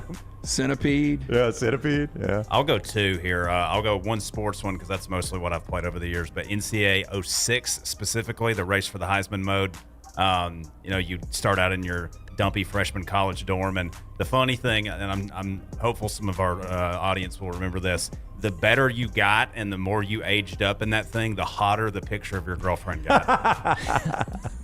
I mean, like, she was like just dumpy ugly as a freshman when you came in. Yeah. And then the second one for more of an adventure game, Jack and Daxter, all-time great game on PlayStation 2. One of my all-time favorite games. Good pull there. Yeah, Brooks. Royal Pain goes Contra, and anybody our age remembers up, up, down, down, left, right. AB, was that the cheat code? AB select? Select, something like that. Up, up, down, down, left, right, AB, select, or something like that. I love Mike Tyson's Punch-Out. Mike Tyson's Punch-Out was great. Start with Glass Joe. Back to the cheat code. Yeah, remember which is the one you would hit and his pants would fall down? Hong Kong or King Kong? I can't remember. Something like that. Yeah. Second dude has Did the you look? Rose. There we go. Hong Kong. That is going to be 4 down. Scott ended it. We were having fun until Scott ended it. Everybody remember, he's the one. 4 downs presented by our friends Central Alabama Asphalt and Supplies. We go to the break. Inverness Country Club takes us there. The best days are in Inverness Country Club. Well, you were playing on a I'm different playing course. a different course today. Got a little one-day tournament today. But I would assume in the next couple of days you'll be out there. Tomorrow, in fact. Okay. Newly renovated clubhouse and dining. Fantastic food there. Beautiful course. They've got memberships that fit everyone. You want to play golf, get you a golf membership, social membership for the entire family. Wife and kids can take advantage of the pool situation. Also, childcare is such a major plus. They will watch your kids when you're having dinner with friends, when you're playing golf, you're playing tennis. Best days happen in Inverness. Maybe relocated or retired. What about networking at the Inverness Country Club? For more information and to take a tour, ICCalabama.com. Follow LT on Twitter at @TheLanceTaylor. Hop in. Injured in an Uber or Lyft? Here's the problem. Was it the driver's fault? The other car? The app company? Good luck figuring that out while you're trying to heal. Alexander Shinar Trial Attorneys, they've got a guy for rideshare accidents. And here's the best part. They don't get paid unless you do. You heal. They fight. One call, 659-777-7777. Or visit alexwins.law. Alexander Shinar Trial Attorneys. Because rideshare accidents need an experienced team. Physical office is Birmingham. Sterling and the fine folks at Champy's Chicken on Highway 119 in Alabaster want to welcome you in for a great lunch or dinner starting at 11 a.m. every day. Chicken that's brined overnight and cooked to order, and the taste of the Delta with those Delta recipe tamales. Champy's is perfect for all your tailgating needs this football season. You can also choose Champy's for your next party, wedding, or birthday. Great food, great people. Champy's Chicken on Highway 119 in Alabaster, and everything online at champyschicken.com. At Central State Bank, we are large enough to serve you and small enough to know you. Manage your money with ease, whether it's mobile banking, hassle-free checking, competitive loans, business solutions, or personalized financial advice. We're your hometown bank with big-time service. Visit us today and experience banking made simple, because at Central State Bank, you come first. Member FDIC. Next Round shirts, Next Round hoodies, and Next Round hats all in one place, nextround.store. Find your favorite piece of gear from your favorite show and put it in your rotation. You never know, you might be in one of our videos showing Next Round gear being worn all over the world. Find all of your favorite Next Round gear by visiting nextround.store. Place an order for you and that big Next Round fan in your life at nextround.store. Look your best at work, at school, at the stadium, or anywhere you go wearing Next Round gear from nextround.store. Hey, there's nothing worse than waking up to a plumbing problem. Don't get caught in a flooded house. Call the guys at Hemphill Services. Adam, Chad, and the team at Hemphill are the only ones I trust to fix it and fix it right the first time. Hemphill Services does it right and always at a fair price. For all of your plumbing, cooling, and heating needs, trust the name that Birmingham has trusted since 1954. That is Hemphill Services. Call now, 205-229-2090. That's 205-229-2090. Hey, for all of your IT and printing needs, reach out to our friends at Xerox Business Solutions. Look, I'm still one of those old school guys. I print my notes every single day for the show. If you watch the show here on the Next Round, you see all the notes in front of me. From day one, Xerox Business Solutions, they've been with us here at the Next Round. Local for over 45 years. For all of your IT and printing needs, visit XeroxBusinessSolutions.com or call 205-969-3000. That's 205-969-3000. Hey, Lance Taylor from the Next Round to tell you about one of our favorite places for breakfast, lunch, and dinner. That is Hamburger Heaven since 1982. Hamburger Heaven has been serving Birmingham's best hamburgers, cheeseburgers, French fries, hand-spun milkshakes, and sandwiches made fresh to order. All of their ingredients are fresh and prepared daily. This includes their beef, always fresh, never frozen, hand-pattied each and every day. For breakfast, lunch, or dinner, visit any of the 4 locations, Highway 280, Irondale, Gardendale, and Homewood. Birmingham, get ready to pregame with the Birmingham Legion FC at the Coca-Cola Soccer Block Party May 7th from 2 to 6 at Protective Stadium. Bring the whole family for music, giveaways, and tons of family football fun for free from 2 to 6 May 7th at Protective Stadium. After the party, the Birmingham Legion FC takes on Miami FC with kickoff at 7 o'clock. Tickets for the match are available at bhmlegion.com. Come kick it at Protective May 7th with the Birmingham Legion FC and enjoy ice-cold Coca-Cola because fan work is thirsty work.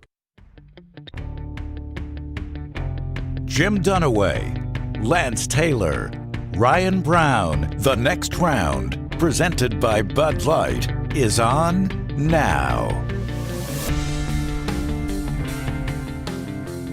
All right, final hour of the show, technically final 45 minutes of the show. Champy's World Famous Fried Chicken brings it to you, champy'schicken.com, the place to go. They have thrown the doors open 15 minutes ago if you're listening to us live, and are serving you the best fried chicken in the world. Those hand-breaded chicken tenders, those tamales that are Mississippi Delta recipe, the po' boys, they are great. All right there at Champy's World Famous Fried Chicken, champy'schicken.com. Sterling and the crew there, open 119 in Alabaster, Seymour, champy'schicken.com. Champy's World Famous Fried Chicken, bringing you the final hour. I stepped in the back room during the break as you went to the restroom, Lance.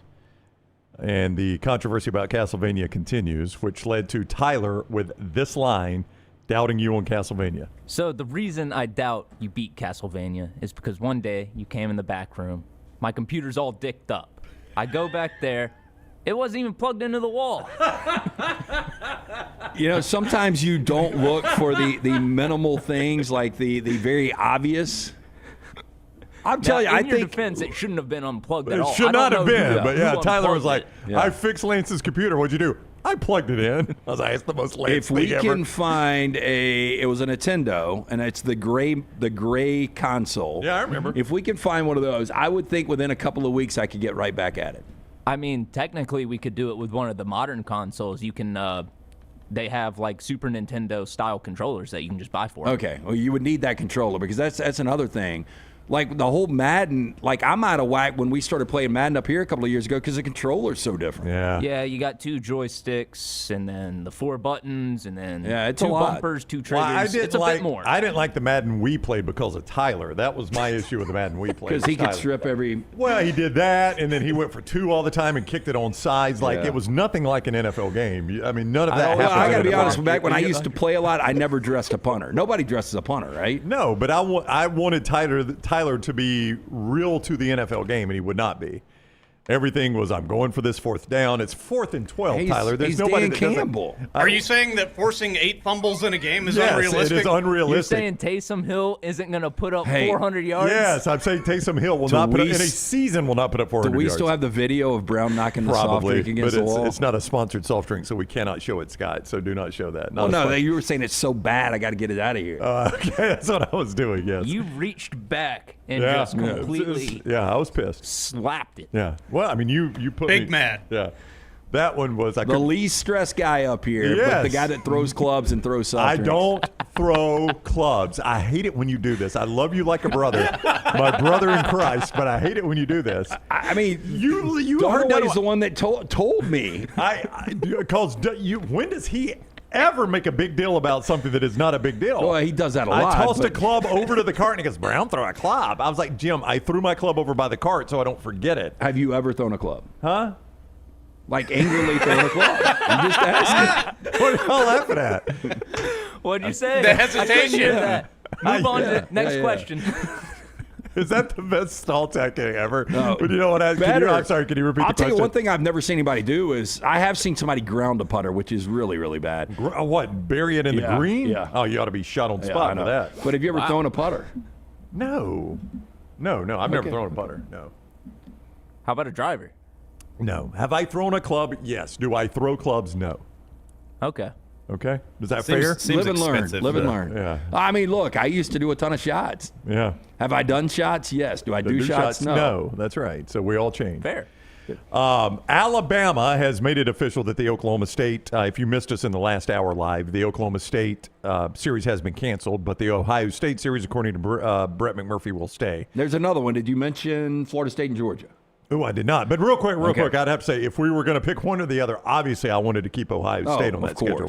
Or so to say. So I'm glad Alabama's at least doing that. And anybody that talks about like certain people dodging schedules, if you've got a 9-game SEC schedule and you keep Ohio State, and credit to Ohio State as well, Florida State and Georgia mutually agreed to cancel their home-and-home series 27-28, the reason being the 9-game league schedule. Well, that leaves Georgia playing only Georgia Tech in 27 as of right now, and only FAMU and Georgia Tech in 2028. So basically, Georgia's they're going to say, we play Georgia Tech every year. That's our Well, they already canceled home and homes with Louisville and NC State.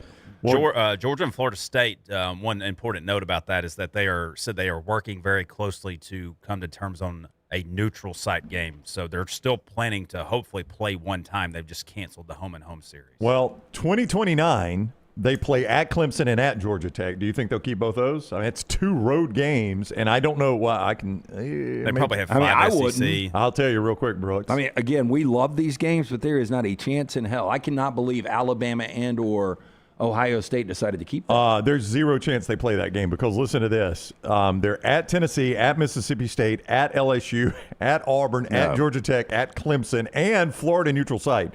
Their only home games will be A&M, Texas, South Carolina, and Kentucky. Yeah. 0 chance that survives. Could you imagine? But I will say this real quick. Could you imagine, though, your road trips being Clemson, Georgia Tech, Auburn, LSU, State, and Tennessee? That'd be a brutal road schedule. I mean, it's a chance that every one of those ranked opponents or every one of those opponents is ranked. Yeah, other than State probably, but you never know. I mean, maybe they get it turned around by 2029. Yeah, no chance they play that one. What were you going to say? I'm sorry. So I think the good news is a lot of these home and homes are going to be canceled, but if we inevitably go to this 2014 playoff and we have all of these on-campus games, we're going to get to see a lot of these matchups that not necessarily Florida State and Georgia or Alabama and Ohio State, but you are going to get to see some really good matchups on campus that you technically don't see. Georgia's 2030 schedule includes home games with Clemson, Ohio State, and Georgia Tech. 0 chance you'll play all 3 of those. I don't know if you'll play 2 of the 3. You know, honestly, they won't do this. I wish they'd punt the Georgia Tech series. Georgia? Yeah. I mean, would you, as a college now, I will football, say 2 years ago, that game with Haynes King was unbelievable. Yeah, it's true. It went 9 over 10 overtimes, whatever it was. As a college football fan, would you rather see Georgia play Georgia Tech every year or Georgia randomly play Florida State, Clemson, and Ohio State? I'd rather see the latter. And I don't know what that rivalry actually means for Georgia or Georgia Tech fans. It does very little for me. Like rivalry Saturday, that one. Now, the one you mentioned stood out because it went so many overtimes. But give me 1 out of 10 is good. I was about to say, give me the other Georgia Tech game that stands out to you recently. Did Paul Johnson ever beat Georgia? I guess he did. He did a few times. Yeah. Okay. Kirby's first year was the last time that Georgia Tech beat Georgia. So that was a decade ago. 16, yeah. So that's the last time. Wow. Ted Turner passed away yesterday. We talked about it during the show. I saw this tweet, and Scott's going to pull it up. This worded it so well to me, Ted Turner's impact on baseball. And I want to make a point about what Ted Turner did for sports, really, in our area. But here's from Carson Bowen. Ted Turner spent 20 years making sure a kid in Montana could watch the Braves. MLB spent 20 years making sure a kid in Atlanta couldn't. If that doesn't explain Major League Baseball's TV issues better than anything, I don't know what does. Ted Turner made it where you could watch the Braves nationwide. Major League Baseball fights that you can't watch them in Atlanta. And that's got to be, I mean, we have so many Braves fans. I mean, it's obviously the biggest contingency we've got when it comes to Major League Baseball, but it's just hard to believe when you've got the access of absolutely anything you want at your fingertips right now, entertainment-wise, and especially in the sports world. But back in the 70s and 80s, you could watch all of these games, and now in 2026, you battle. It makes no sense. If I told you the Braves, who do the Braves play today? Off today. In L.A. Oh, well, they're playing the Dodgers. Okay. Back to the jinx that is the landmine. They lost their first series of the year. I know. Yesterday in Seattle. If I told you Braves-Dodgers tomorrow, you've got to watch it. Where do you go watch it? MLB Network or MLB the app. Yeah. Okay. If I told you, Scott, let me get Scott's microphone. Scott, who do the White Sox play next? The Mariners. All right, White Sox Mariners. Scott, where are you going to watch that game? You have to pay $20 a month and download the CHSN through the CHSN app. Oh, so they've got their own app. Yeah. Okay. All right. So White Sox Mariners. Let's pretend that is Bears Seahawks. Where are you watching that game? On Fox. That's right. Yeah. You know, right? You know right away where you're watching. Yeah, and that if game. it's a primetime game, you know where that's going to be. It's Falcons Rams instead of Braves and Dodgers. Where are you watching that game? It's going to be Fox. There you go. Yeah. And there's your difference. And I don't know how Major League Baseball ever fixes that because they got 162 games. Yeah. But well, you never doubt where you're getting an NFL game. I'll say this. Like, I used to watch, and I'm not exaggerating, the 162, I probably watched 120 Dodger games. Mm-hmm. I might watch 20 total Dodger games in a year now.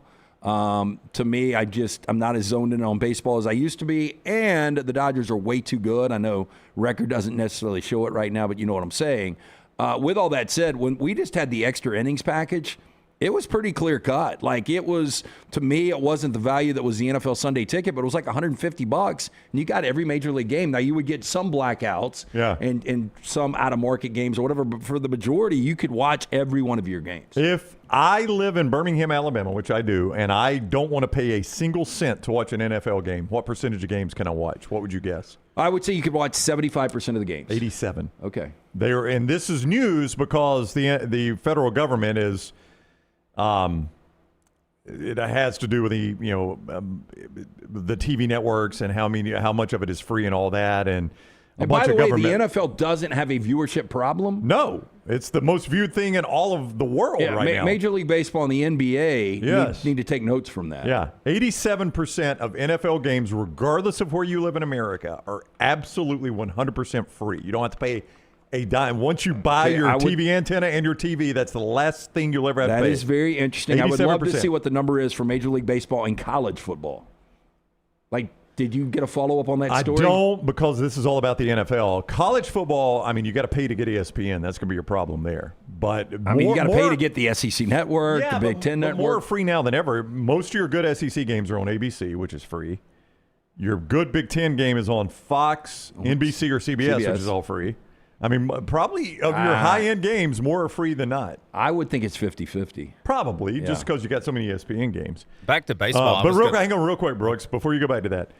In market, as the NFL points out, like in an NFL market, if you're a Bears fan in Chicago, they're 100% free. You don't have to pay a dime to watch any game, because what a lot of people don't know is even the games that are on Amazon and Netflix in market have to be shown over the air. Affiliates. On one of the affiliates over the air. So it's almost like preseason football. That's like right. if you live in one of those markets, whether it's NBC or CBS, somebody's going to be covering that So, game. I mean, you think about how hard it is, say, to watch the Braves in Atlanta. The Falcons, it ain't hard at all. You get every one of them absolutely positively free. You don't have to pay a cent for them. But are people having that problem in Atlanta? I think so. They Well, were. I'm a Braves fan. I've tried to watch the Braves this year with this new Braves Vision thing that they've got, and they have MLB TV has contracted with ESPN. I pay for Hulu Live, which is owned by Disney, and therefore I get ESPN Plus and all that stuff with it, and I can watch other MLB games around the country with the ESPN Plus app now with through the MLB TV contract. But I could not watch a single Braves game. They're all blacked out. And in order to watch a Braves game, so I already paid $95 a month for Hulu for this package that I have. I would have to pay an additional $65 for the entire season to watch the Braves. God, that is crazy. It's got to that point. You know, when I had the NBA League Pass, the only Lakers games I could never watch were games against the Hornets. So for whatever reason, these New Orleans games were always blacked out. And I always wondered. We're 6 hours from New Orleans. But like, so is it a Hornets problem? Like, and I never could get the answer. That because I never came across a Hornets fan, but I'm just wondering if there was a Hornets fan living in market that couldn't watch any games.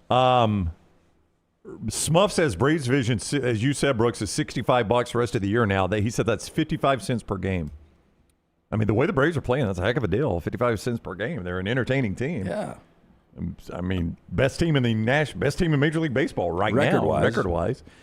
I've go ahead, Brooks. No, and they've only contracted with like 4 streaming services. I think they're on if you have Fubo TV, you can get it that way. So it's I don't know if in the future the Braves Vision is going to contract with more streaming companies like Hulu or YouTube TV, but at this time they don't really have any contracts with any of the big name streaming services. Now, with that said about all the NFL games being free, to me the best value in all of entertainment is NFL Sunday Ticket. Oh yeah, it's like $20 to $25 a week for every NFL game played. I don't know how you beat it. Yeah, and even if you just got your own team for $20 or $25, it's well worth it. Yeah, I mean, that's really the reason I pay it is so I can watch all the Dolphins games.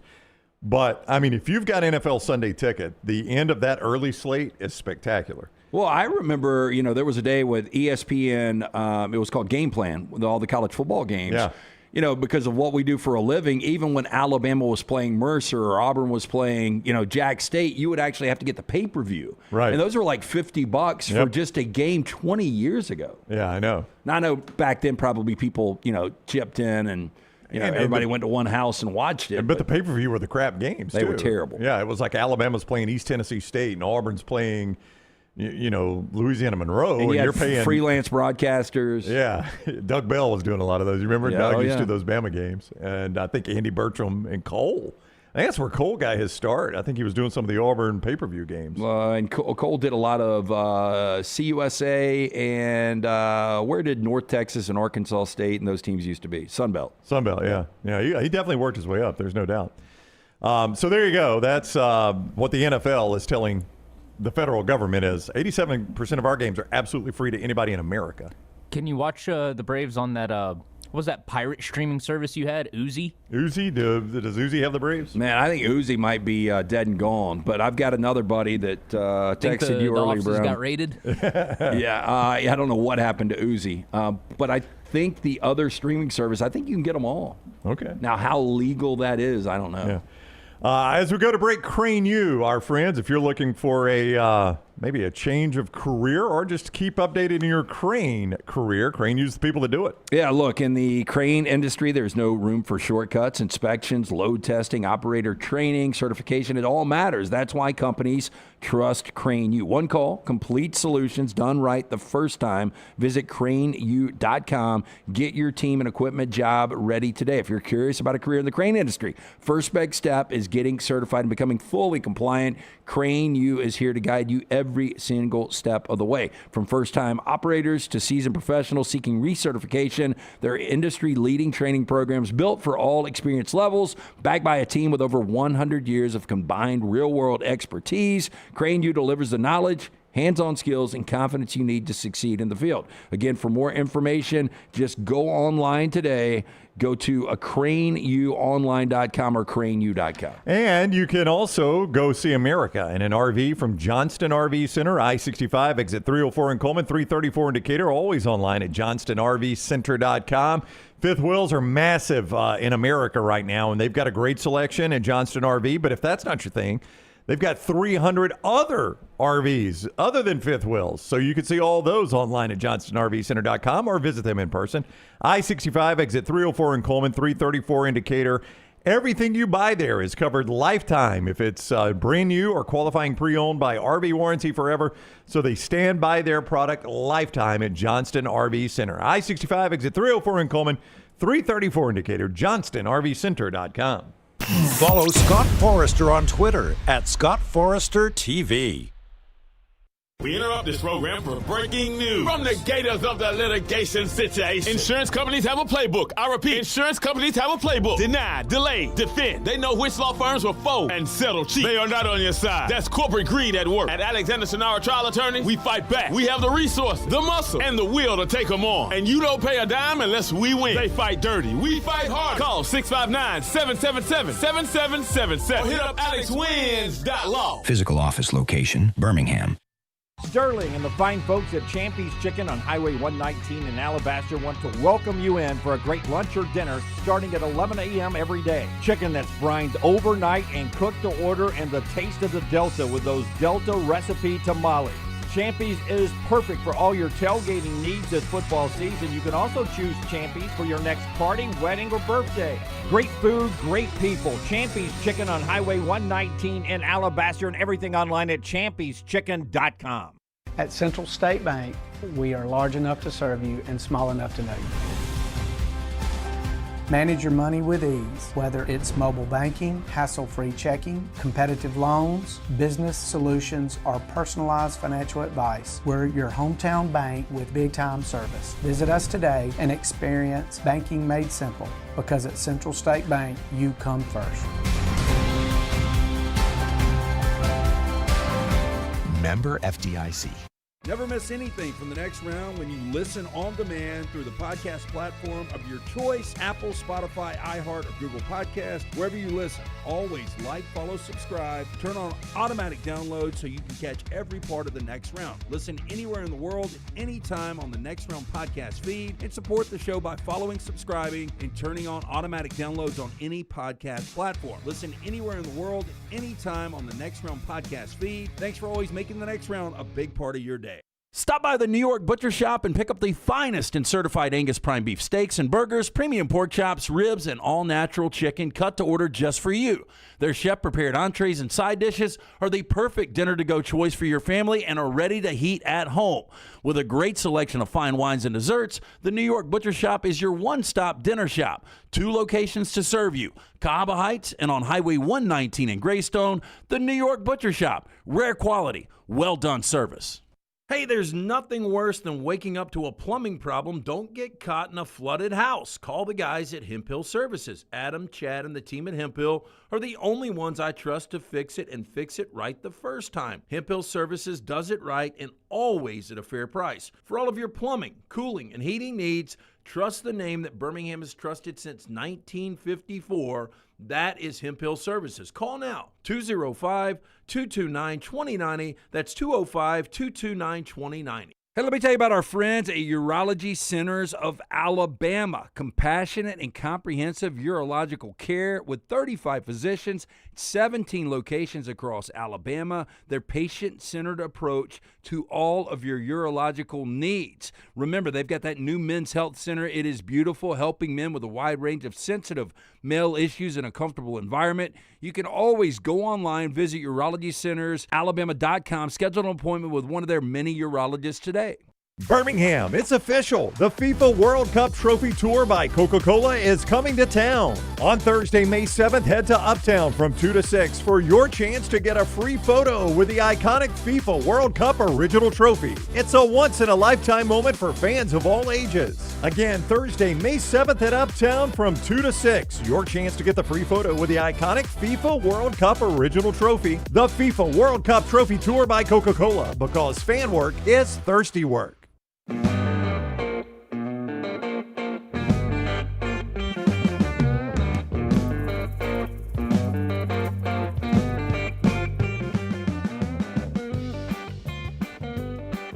Brandon Marcello giving us another college game that is now. Boy, we had a lot of college cancellations. Alabama's canceled the Oklahoma State series that was 07-08, concurrent with the Ohio State series. Good news is Brett McMurphy reports they're keeping the Ohio State series. Georgia and Florida State mutually agreed to cancel their upcoming series, but we've actually had some announcement of games. Brandon Marcello tells us this does not excite me a ton, but it is a weird one. Syracuse and Wake will open the 2027 season, a Week 0 game at BMO Field in Toronto. Now, I could have sworn about a decade ago they opened the season against each other, too. Not in Toronto, though, right? No. Yeah, that makes no sense. What a weird place to open a season in Toronto. Like, how many people will be at that game? What is the significance of all of these announcements today? I don't really know. I mean, it's May 7th. Like, I don't know. That's not something on the calendar, no, is it? Not that I'm aware of. Maybe there was a place in the – I don't know. I don't know why we're getting all these announcements today. It's a great question, but we've had a flood of them, it seems. But opening a game in Toronto, that was a weird one there. So there you go. That's an update on some of the college football games. I want to hear Mark Pope in just a second. He had a follow-up. Champies brings you this hour of the show. Champies world-famous fried chicken, champieschicken.com. Sterling and the crew, Megan slinging the drinks. They've opened the doors there at Champies world-famous fried chicken. You can go and enjoy a great lunch there, Highway 119 in Alabaster, and see more at champieschicken.com. Champieschicken.com, from the hand-breaded chicken fingers to those Mississippi Delta recipe tamales, the great sides. Like I said, Megan slinging the drinks, all right there at Champies world-famous fried chicken. Champieschicken.com. If you missed it yesterday, we showed you that basically Mark Pope was doing an Ask Me Anything. Kentucky fans, I want to hear your questions. What questions do you have for me? And we question the wisdom in doing this for a coach that is very unpopular. Scott is showing you, if you're watching us, the many responses that were not anything about positive Kentucky basketball feelings. And we really came to the conclusion, Lance, if you take all of America, college basketball and college football, Mark Pope's probably on the hottest seat of both sports combined. We couldn't think of anybody that was a hotter seat. No, really couldn't. I mean, like smaller guys like, Luke Fickell that we brought up. But, as far as the impact and the relevancy of programs, I mean, Kentucky basketball is one of the biggest brands out there. And, yeah, I think we all agreed that Mark Pope is probably that guy. Yeah, so Mark Pope on the hottest seat. So he does it, a couple days ago. Give me your questions, Big Blue Nation. I want to answer your questions. You think he had enough? Nope, he did not have enough. Nation, you never cease to amaze me. 24 hours in, we're almost 2 million views. We're 5,000 questions between X and Instagram. You guys are incredible. So let's jump right to the questions. Kyle S. Robertson, is Kentucky being used by players to leverage for more NIL? Yes. We're the biggest brand in basketball. Next question from @HighSchoolTopRecruiting. What changes are being made to recruiting? You have to see a problem with 14 top 20 kids visiting and landing none. What's the change? Well, the first change, I'd like to get all 20 kids to visit our campus. That's a major win and there's no limits. Second, I'd like to land a few. Third, this year we were chasing a generational talent and we fell a little short, but we weren't sitting on our hands. We put together a roster that we are gonna love watching crush it in Rupp Arena. Next question from Zach Smith on Instagram. Would you come to our wedding? Zach, I don't know if I can make the wedding, but I have had the opportunity to officiate at 3 of my former players' weddings, which has been incredible. I do want to say best wishes to you and Grace on this incredible day. Last question from Instagram from @StephPalmer. Where you been?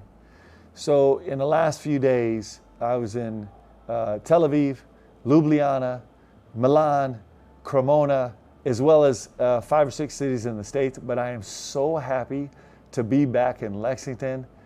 Let's go Cats. Talk about trying to control the narrative. Yeah, it's like all these positive questions. The PR disaster this could become. We talked about that side of it yesterday, but you cherry pick the questions, or you actually have the questions planted on things that you want to get out. Do we have a contact for him? I think we need to make sure that he's not being held hostage. You think Pope is he's blinking his coordinates? He's just looking dead at the camera, not moving. He looks like a banker there. He kind of does, yeah. So interest rates, they're up, guys, right now. I'm not going to lie about it. They're up. But we think they'll go down, and you'll be able to get in your house very, very soon. That house of your dreams is right around the corner here with Mark Pope Financing. I don't know. I mean, I don't know if it's a good idea or not. I mean, he took the good PR questions, and it sounds like he's trying to attack some of the narrative in recruiting. Those are the first couple of questions, right?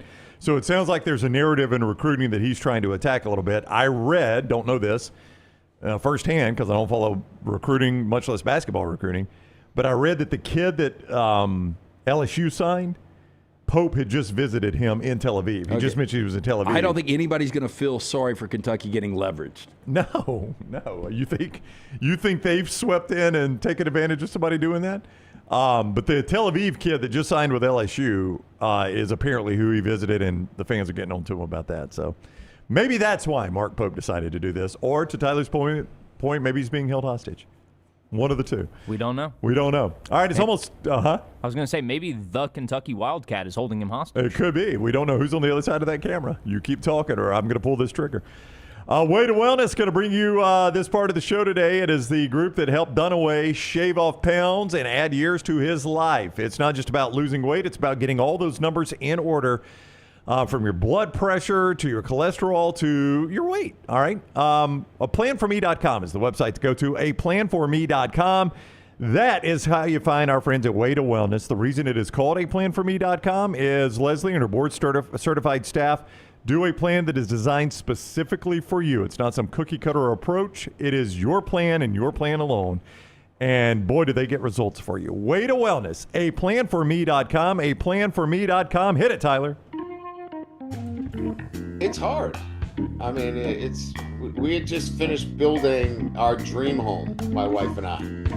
You could walk out our home and look at the Golden Dome. We tore down an apartment complex to build this beautiful home. LT's Trash is presented by Bud Light. Easy to drink, easy to enjoy. Our friends at Bud Light. That is awkward every time I hear it. It sounded bad in context, I know. but out of context, it's even worse. It's even worse. We tore down an apartment complex to build our dream home. I mean, Sounds I love like a boss hog type guy. I guess he's still living there, right? You think he moved back to South Bend? No, I would have stayed in the South.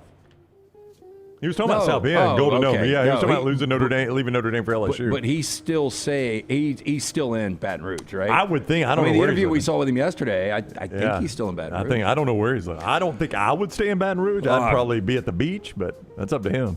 Fox Sports offering one football fan, shall we say soccer fan, what might be the ultimate FIFA World Cup job. You get paid to watch every single match of the 2026 tournament. Ooh. Tyler, would you do it? Yeah, I mean, it's 1 month. You live stream your reaction to every single match, and you get $50,000. Yeah, company has announced that it is teaming with Fox One, Indeed, to hire a Fox One Chief World Cup watcher hired through Indeed. Temporary role built around the FIFA World Cup 2026. The selected applicant will be paid $50,000 to watch 104 matches across the 39-day tournament, which runs from June 11th to July 19th. When I was overseas, I got, people were asking me about American football and stuff, and they asked me, where I am on soccer.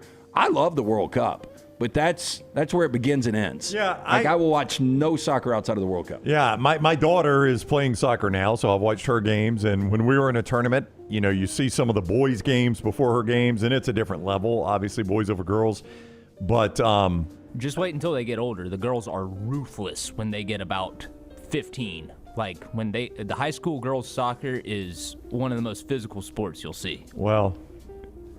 So it seems like a stretch, but no, I'm not kidding. Tyler played. It gets to hockey levels. They're brutal. So I've told my daughter. You tell me as a soccer guy if I'm wrong. I don't know anything about soccer, right? But I've told my daughter. She played in one of the tournament games, and a girl refused to shake her hand after the game. Oof. And this is a great moment of pride for me. My daughter took that as a badge of honor that the girl refused to shake her hand. She's like, Dad, I got in her head. Obviously, she refused to shake my hand. So I realized I got somebody's got a little edge. What was Hallie saying to her?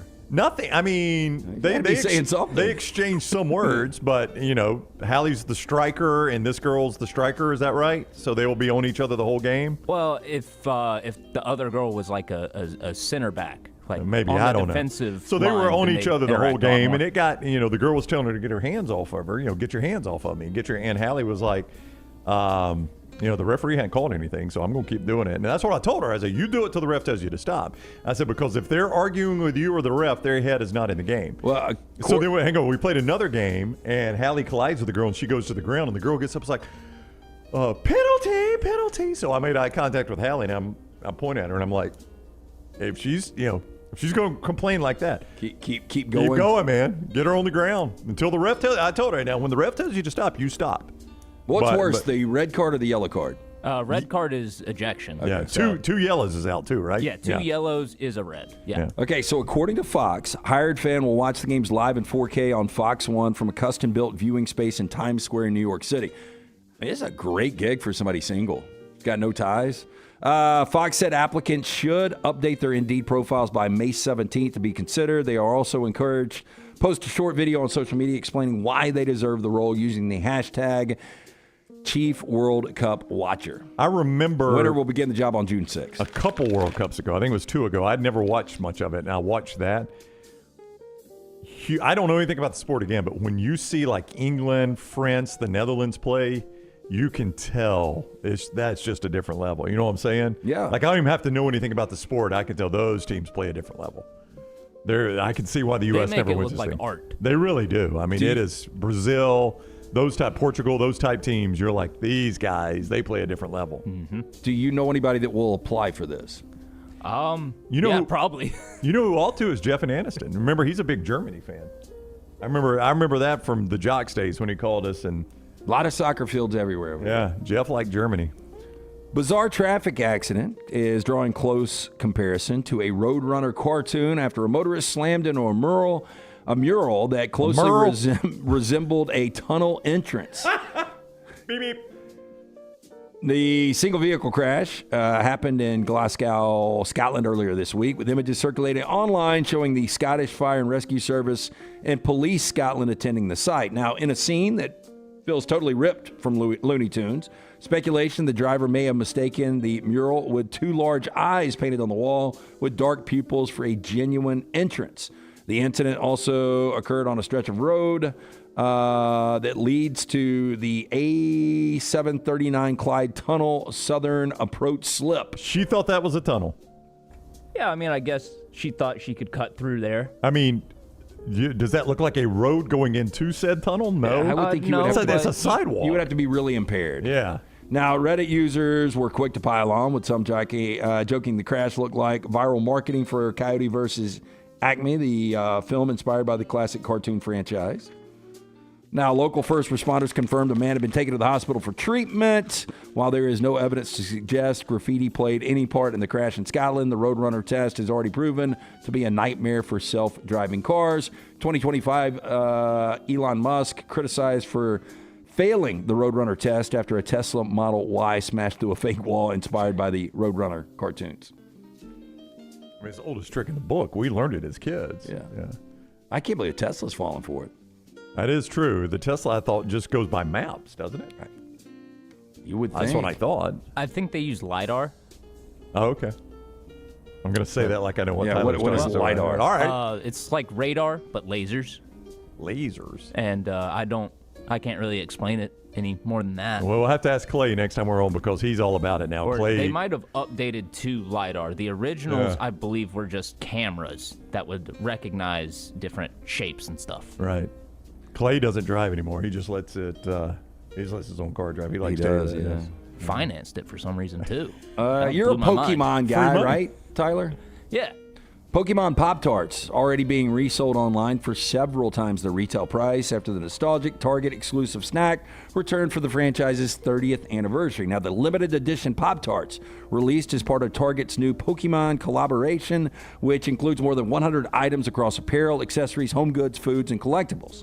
Now, the Pop-Tarts, one of the most talked about items in the lineup, as the brand toasted pastries had not been available for roughly 25 years. Target's listings show Pop-Tarts Pokemon Frosted Vanilla Cupcake Toaster Pastries released in stores on May 2nd and online on May 3rd. While the snack is listed at Target for $2.89, screenshots from eBay's sold listings show multiple boxes being flipped for much higher prices almost immediately after the launch. A lot going for $20, $22, $24.99. that means some buyers paying around 10 times retail price. True story here. I the other day was coming to work. This is so random that this happened. I was coming to work up 280, and I passed the Best Buy down by our house. Yep. And this is probably 7:30 in the morning. People lined up down the sidewalk at Best Buy like it's Black Friday. I'm like, this is a random New day Pokemon in cards. April. I had to go back later to get something at that Best Buy, and I asked the guy inside, I was like, hey, why were people lined up this morning? He goes, oh, we got a new shipment of Pokemon cards. These were adults, Tyler. These were not like adults. Well, they're with not. kids. They're also not looking to collect it. They're looking to flip it. That's what they told me. I said, Tell you what is like the... well, that's what I asked. I was like, so, I mean, they're not going to get like $1 million card from Best Buy. Well, the guy they're distributed amongst all the packs. Yeah, that the get guy distributed. said probably from this store the best they'll do, or from a Best Buy store, is going to be a $500 or $600 card off of a $6 pack. That's a pretty good investment. that I had to wait. But waiting. God, No, he said they've had people camp out the night before. Yeah, there was I almost had it in trash this week. There was a guy who was camping out overnight in a Best Buy. And I'm telling you, man, would you camp out to be overnight first in line? at Best Buy for $500? No, I would not. And I wouldn't camp out outside for No even chance. more than that. I mean, I don't camp would. out at actual campgrounds. Easy decision. Oh, back You in my would? in my 20s, I probably would have too. Well, maybe I For don't know. Pokemon cards or just for $500? Well, for the flipping of the Pokemon Yeah, cards. but you could get zero. Yeah, right. I mean, I wouldn't do it if I knew I was getting the $600 could also get like card. 600,000. Yeah, that's true. Finally, one dog making waves on social media, literally. A video of Lucy the dog jet skiing while her owner, Eddie Inch, rides a jet-propelled hoverboard in Fort Lauderdale, has racked up more than 2 million views online. For Inch, the now viral moment grew out of a recurring problem. Speaking to NBC6, he said he got the idea. It first came to him around 2022 after he repeatedly got turned away from places when he asked others to watch his dog while he was flyboarding. That frustration ultimately pushed him to try something new. Quote, I was thinking about some other ways to have some fun with this, but she stayed on there, and then boom. My whole thinking was just leaving the dog and how sad they get. Since then, the clips of the duo out on the water have sparked widespread reactions online, with thousands weighing in and some even questioning whether the video could be AI generated. Is that a Labradoodle or a Sea Doodle?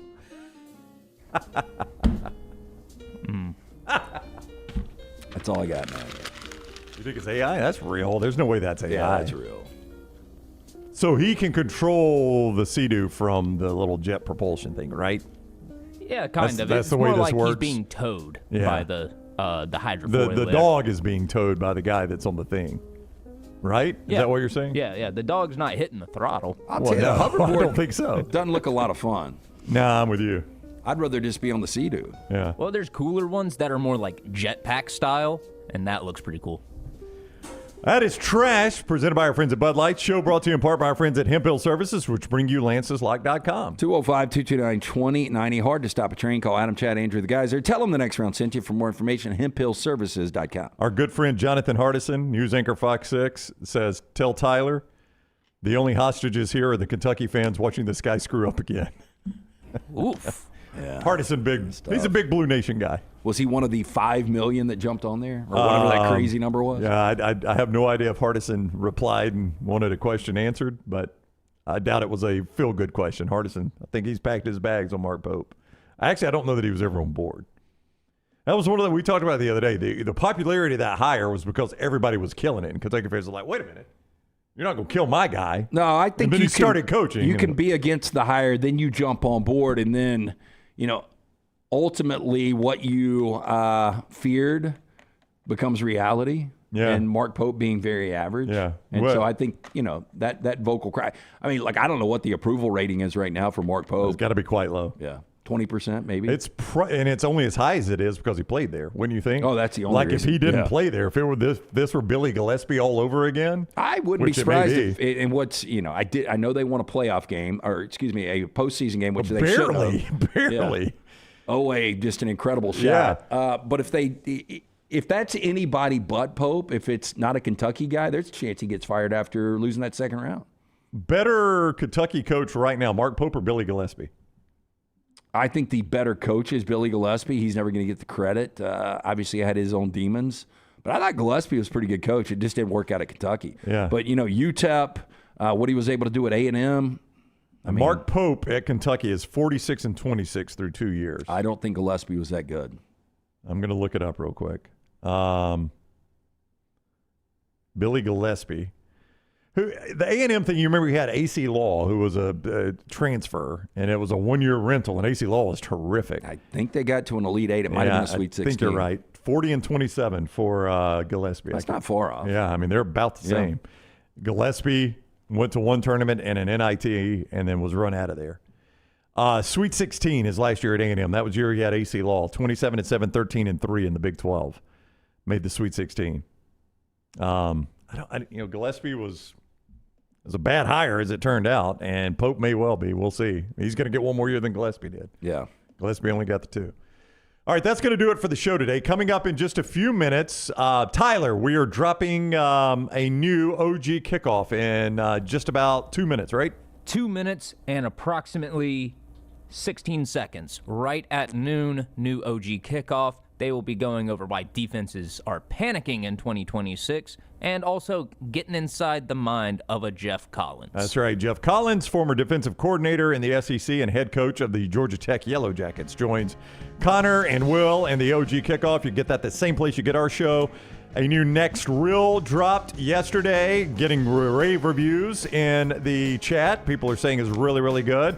So you can see Lance and Tyler break down their favorite foreign films. I didn't have time to throw mine in there, but maybe I'll be asked next time. Parasite, man. Parasite, a guy, a girl, a conflict. Parasite next week. Guy, girl, conflict. I mean, pretty much. It's what it is. Also, Last Call with Mick Gillespie and Jake Coker. All those freshly up right there. Same place you get this show at Next Round Live on YouTube and always on demand on our audio platforms where we like you to use Spotify, right? Spotify. Absolutely. It's very fun. It's a great platform, and you can watch video on demand on Spotify. That's right. Upload the videos straight there, so it just gives you guys more options. All right, that's going to do it. We will be back with you tomorrow. Have yourself a great afternoon. See you at 9 o'clock on the Next Round.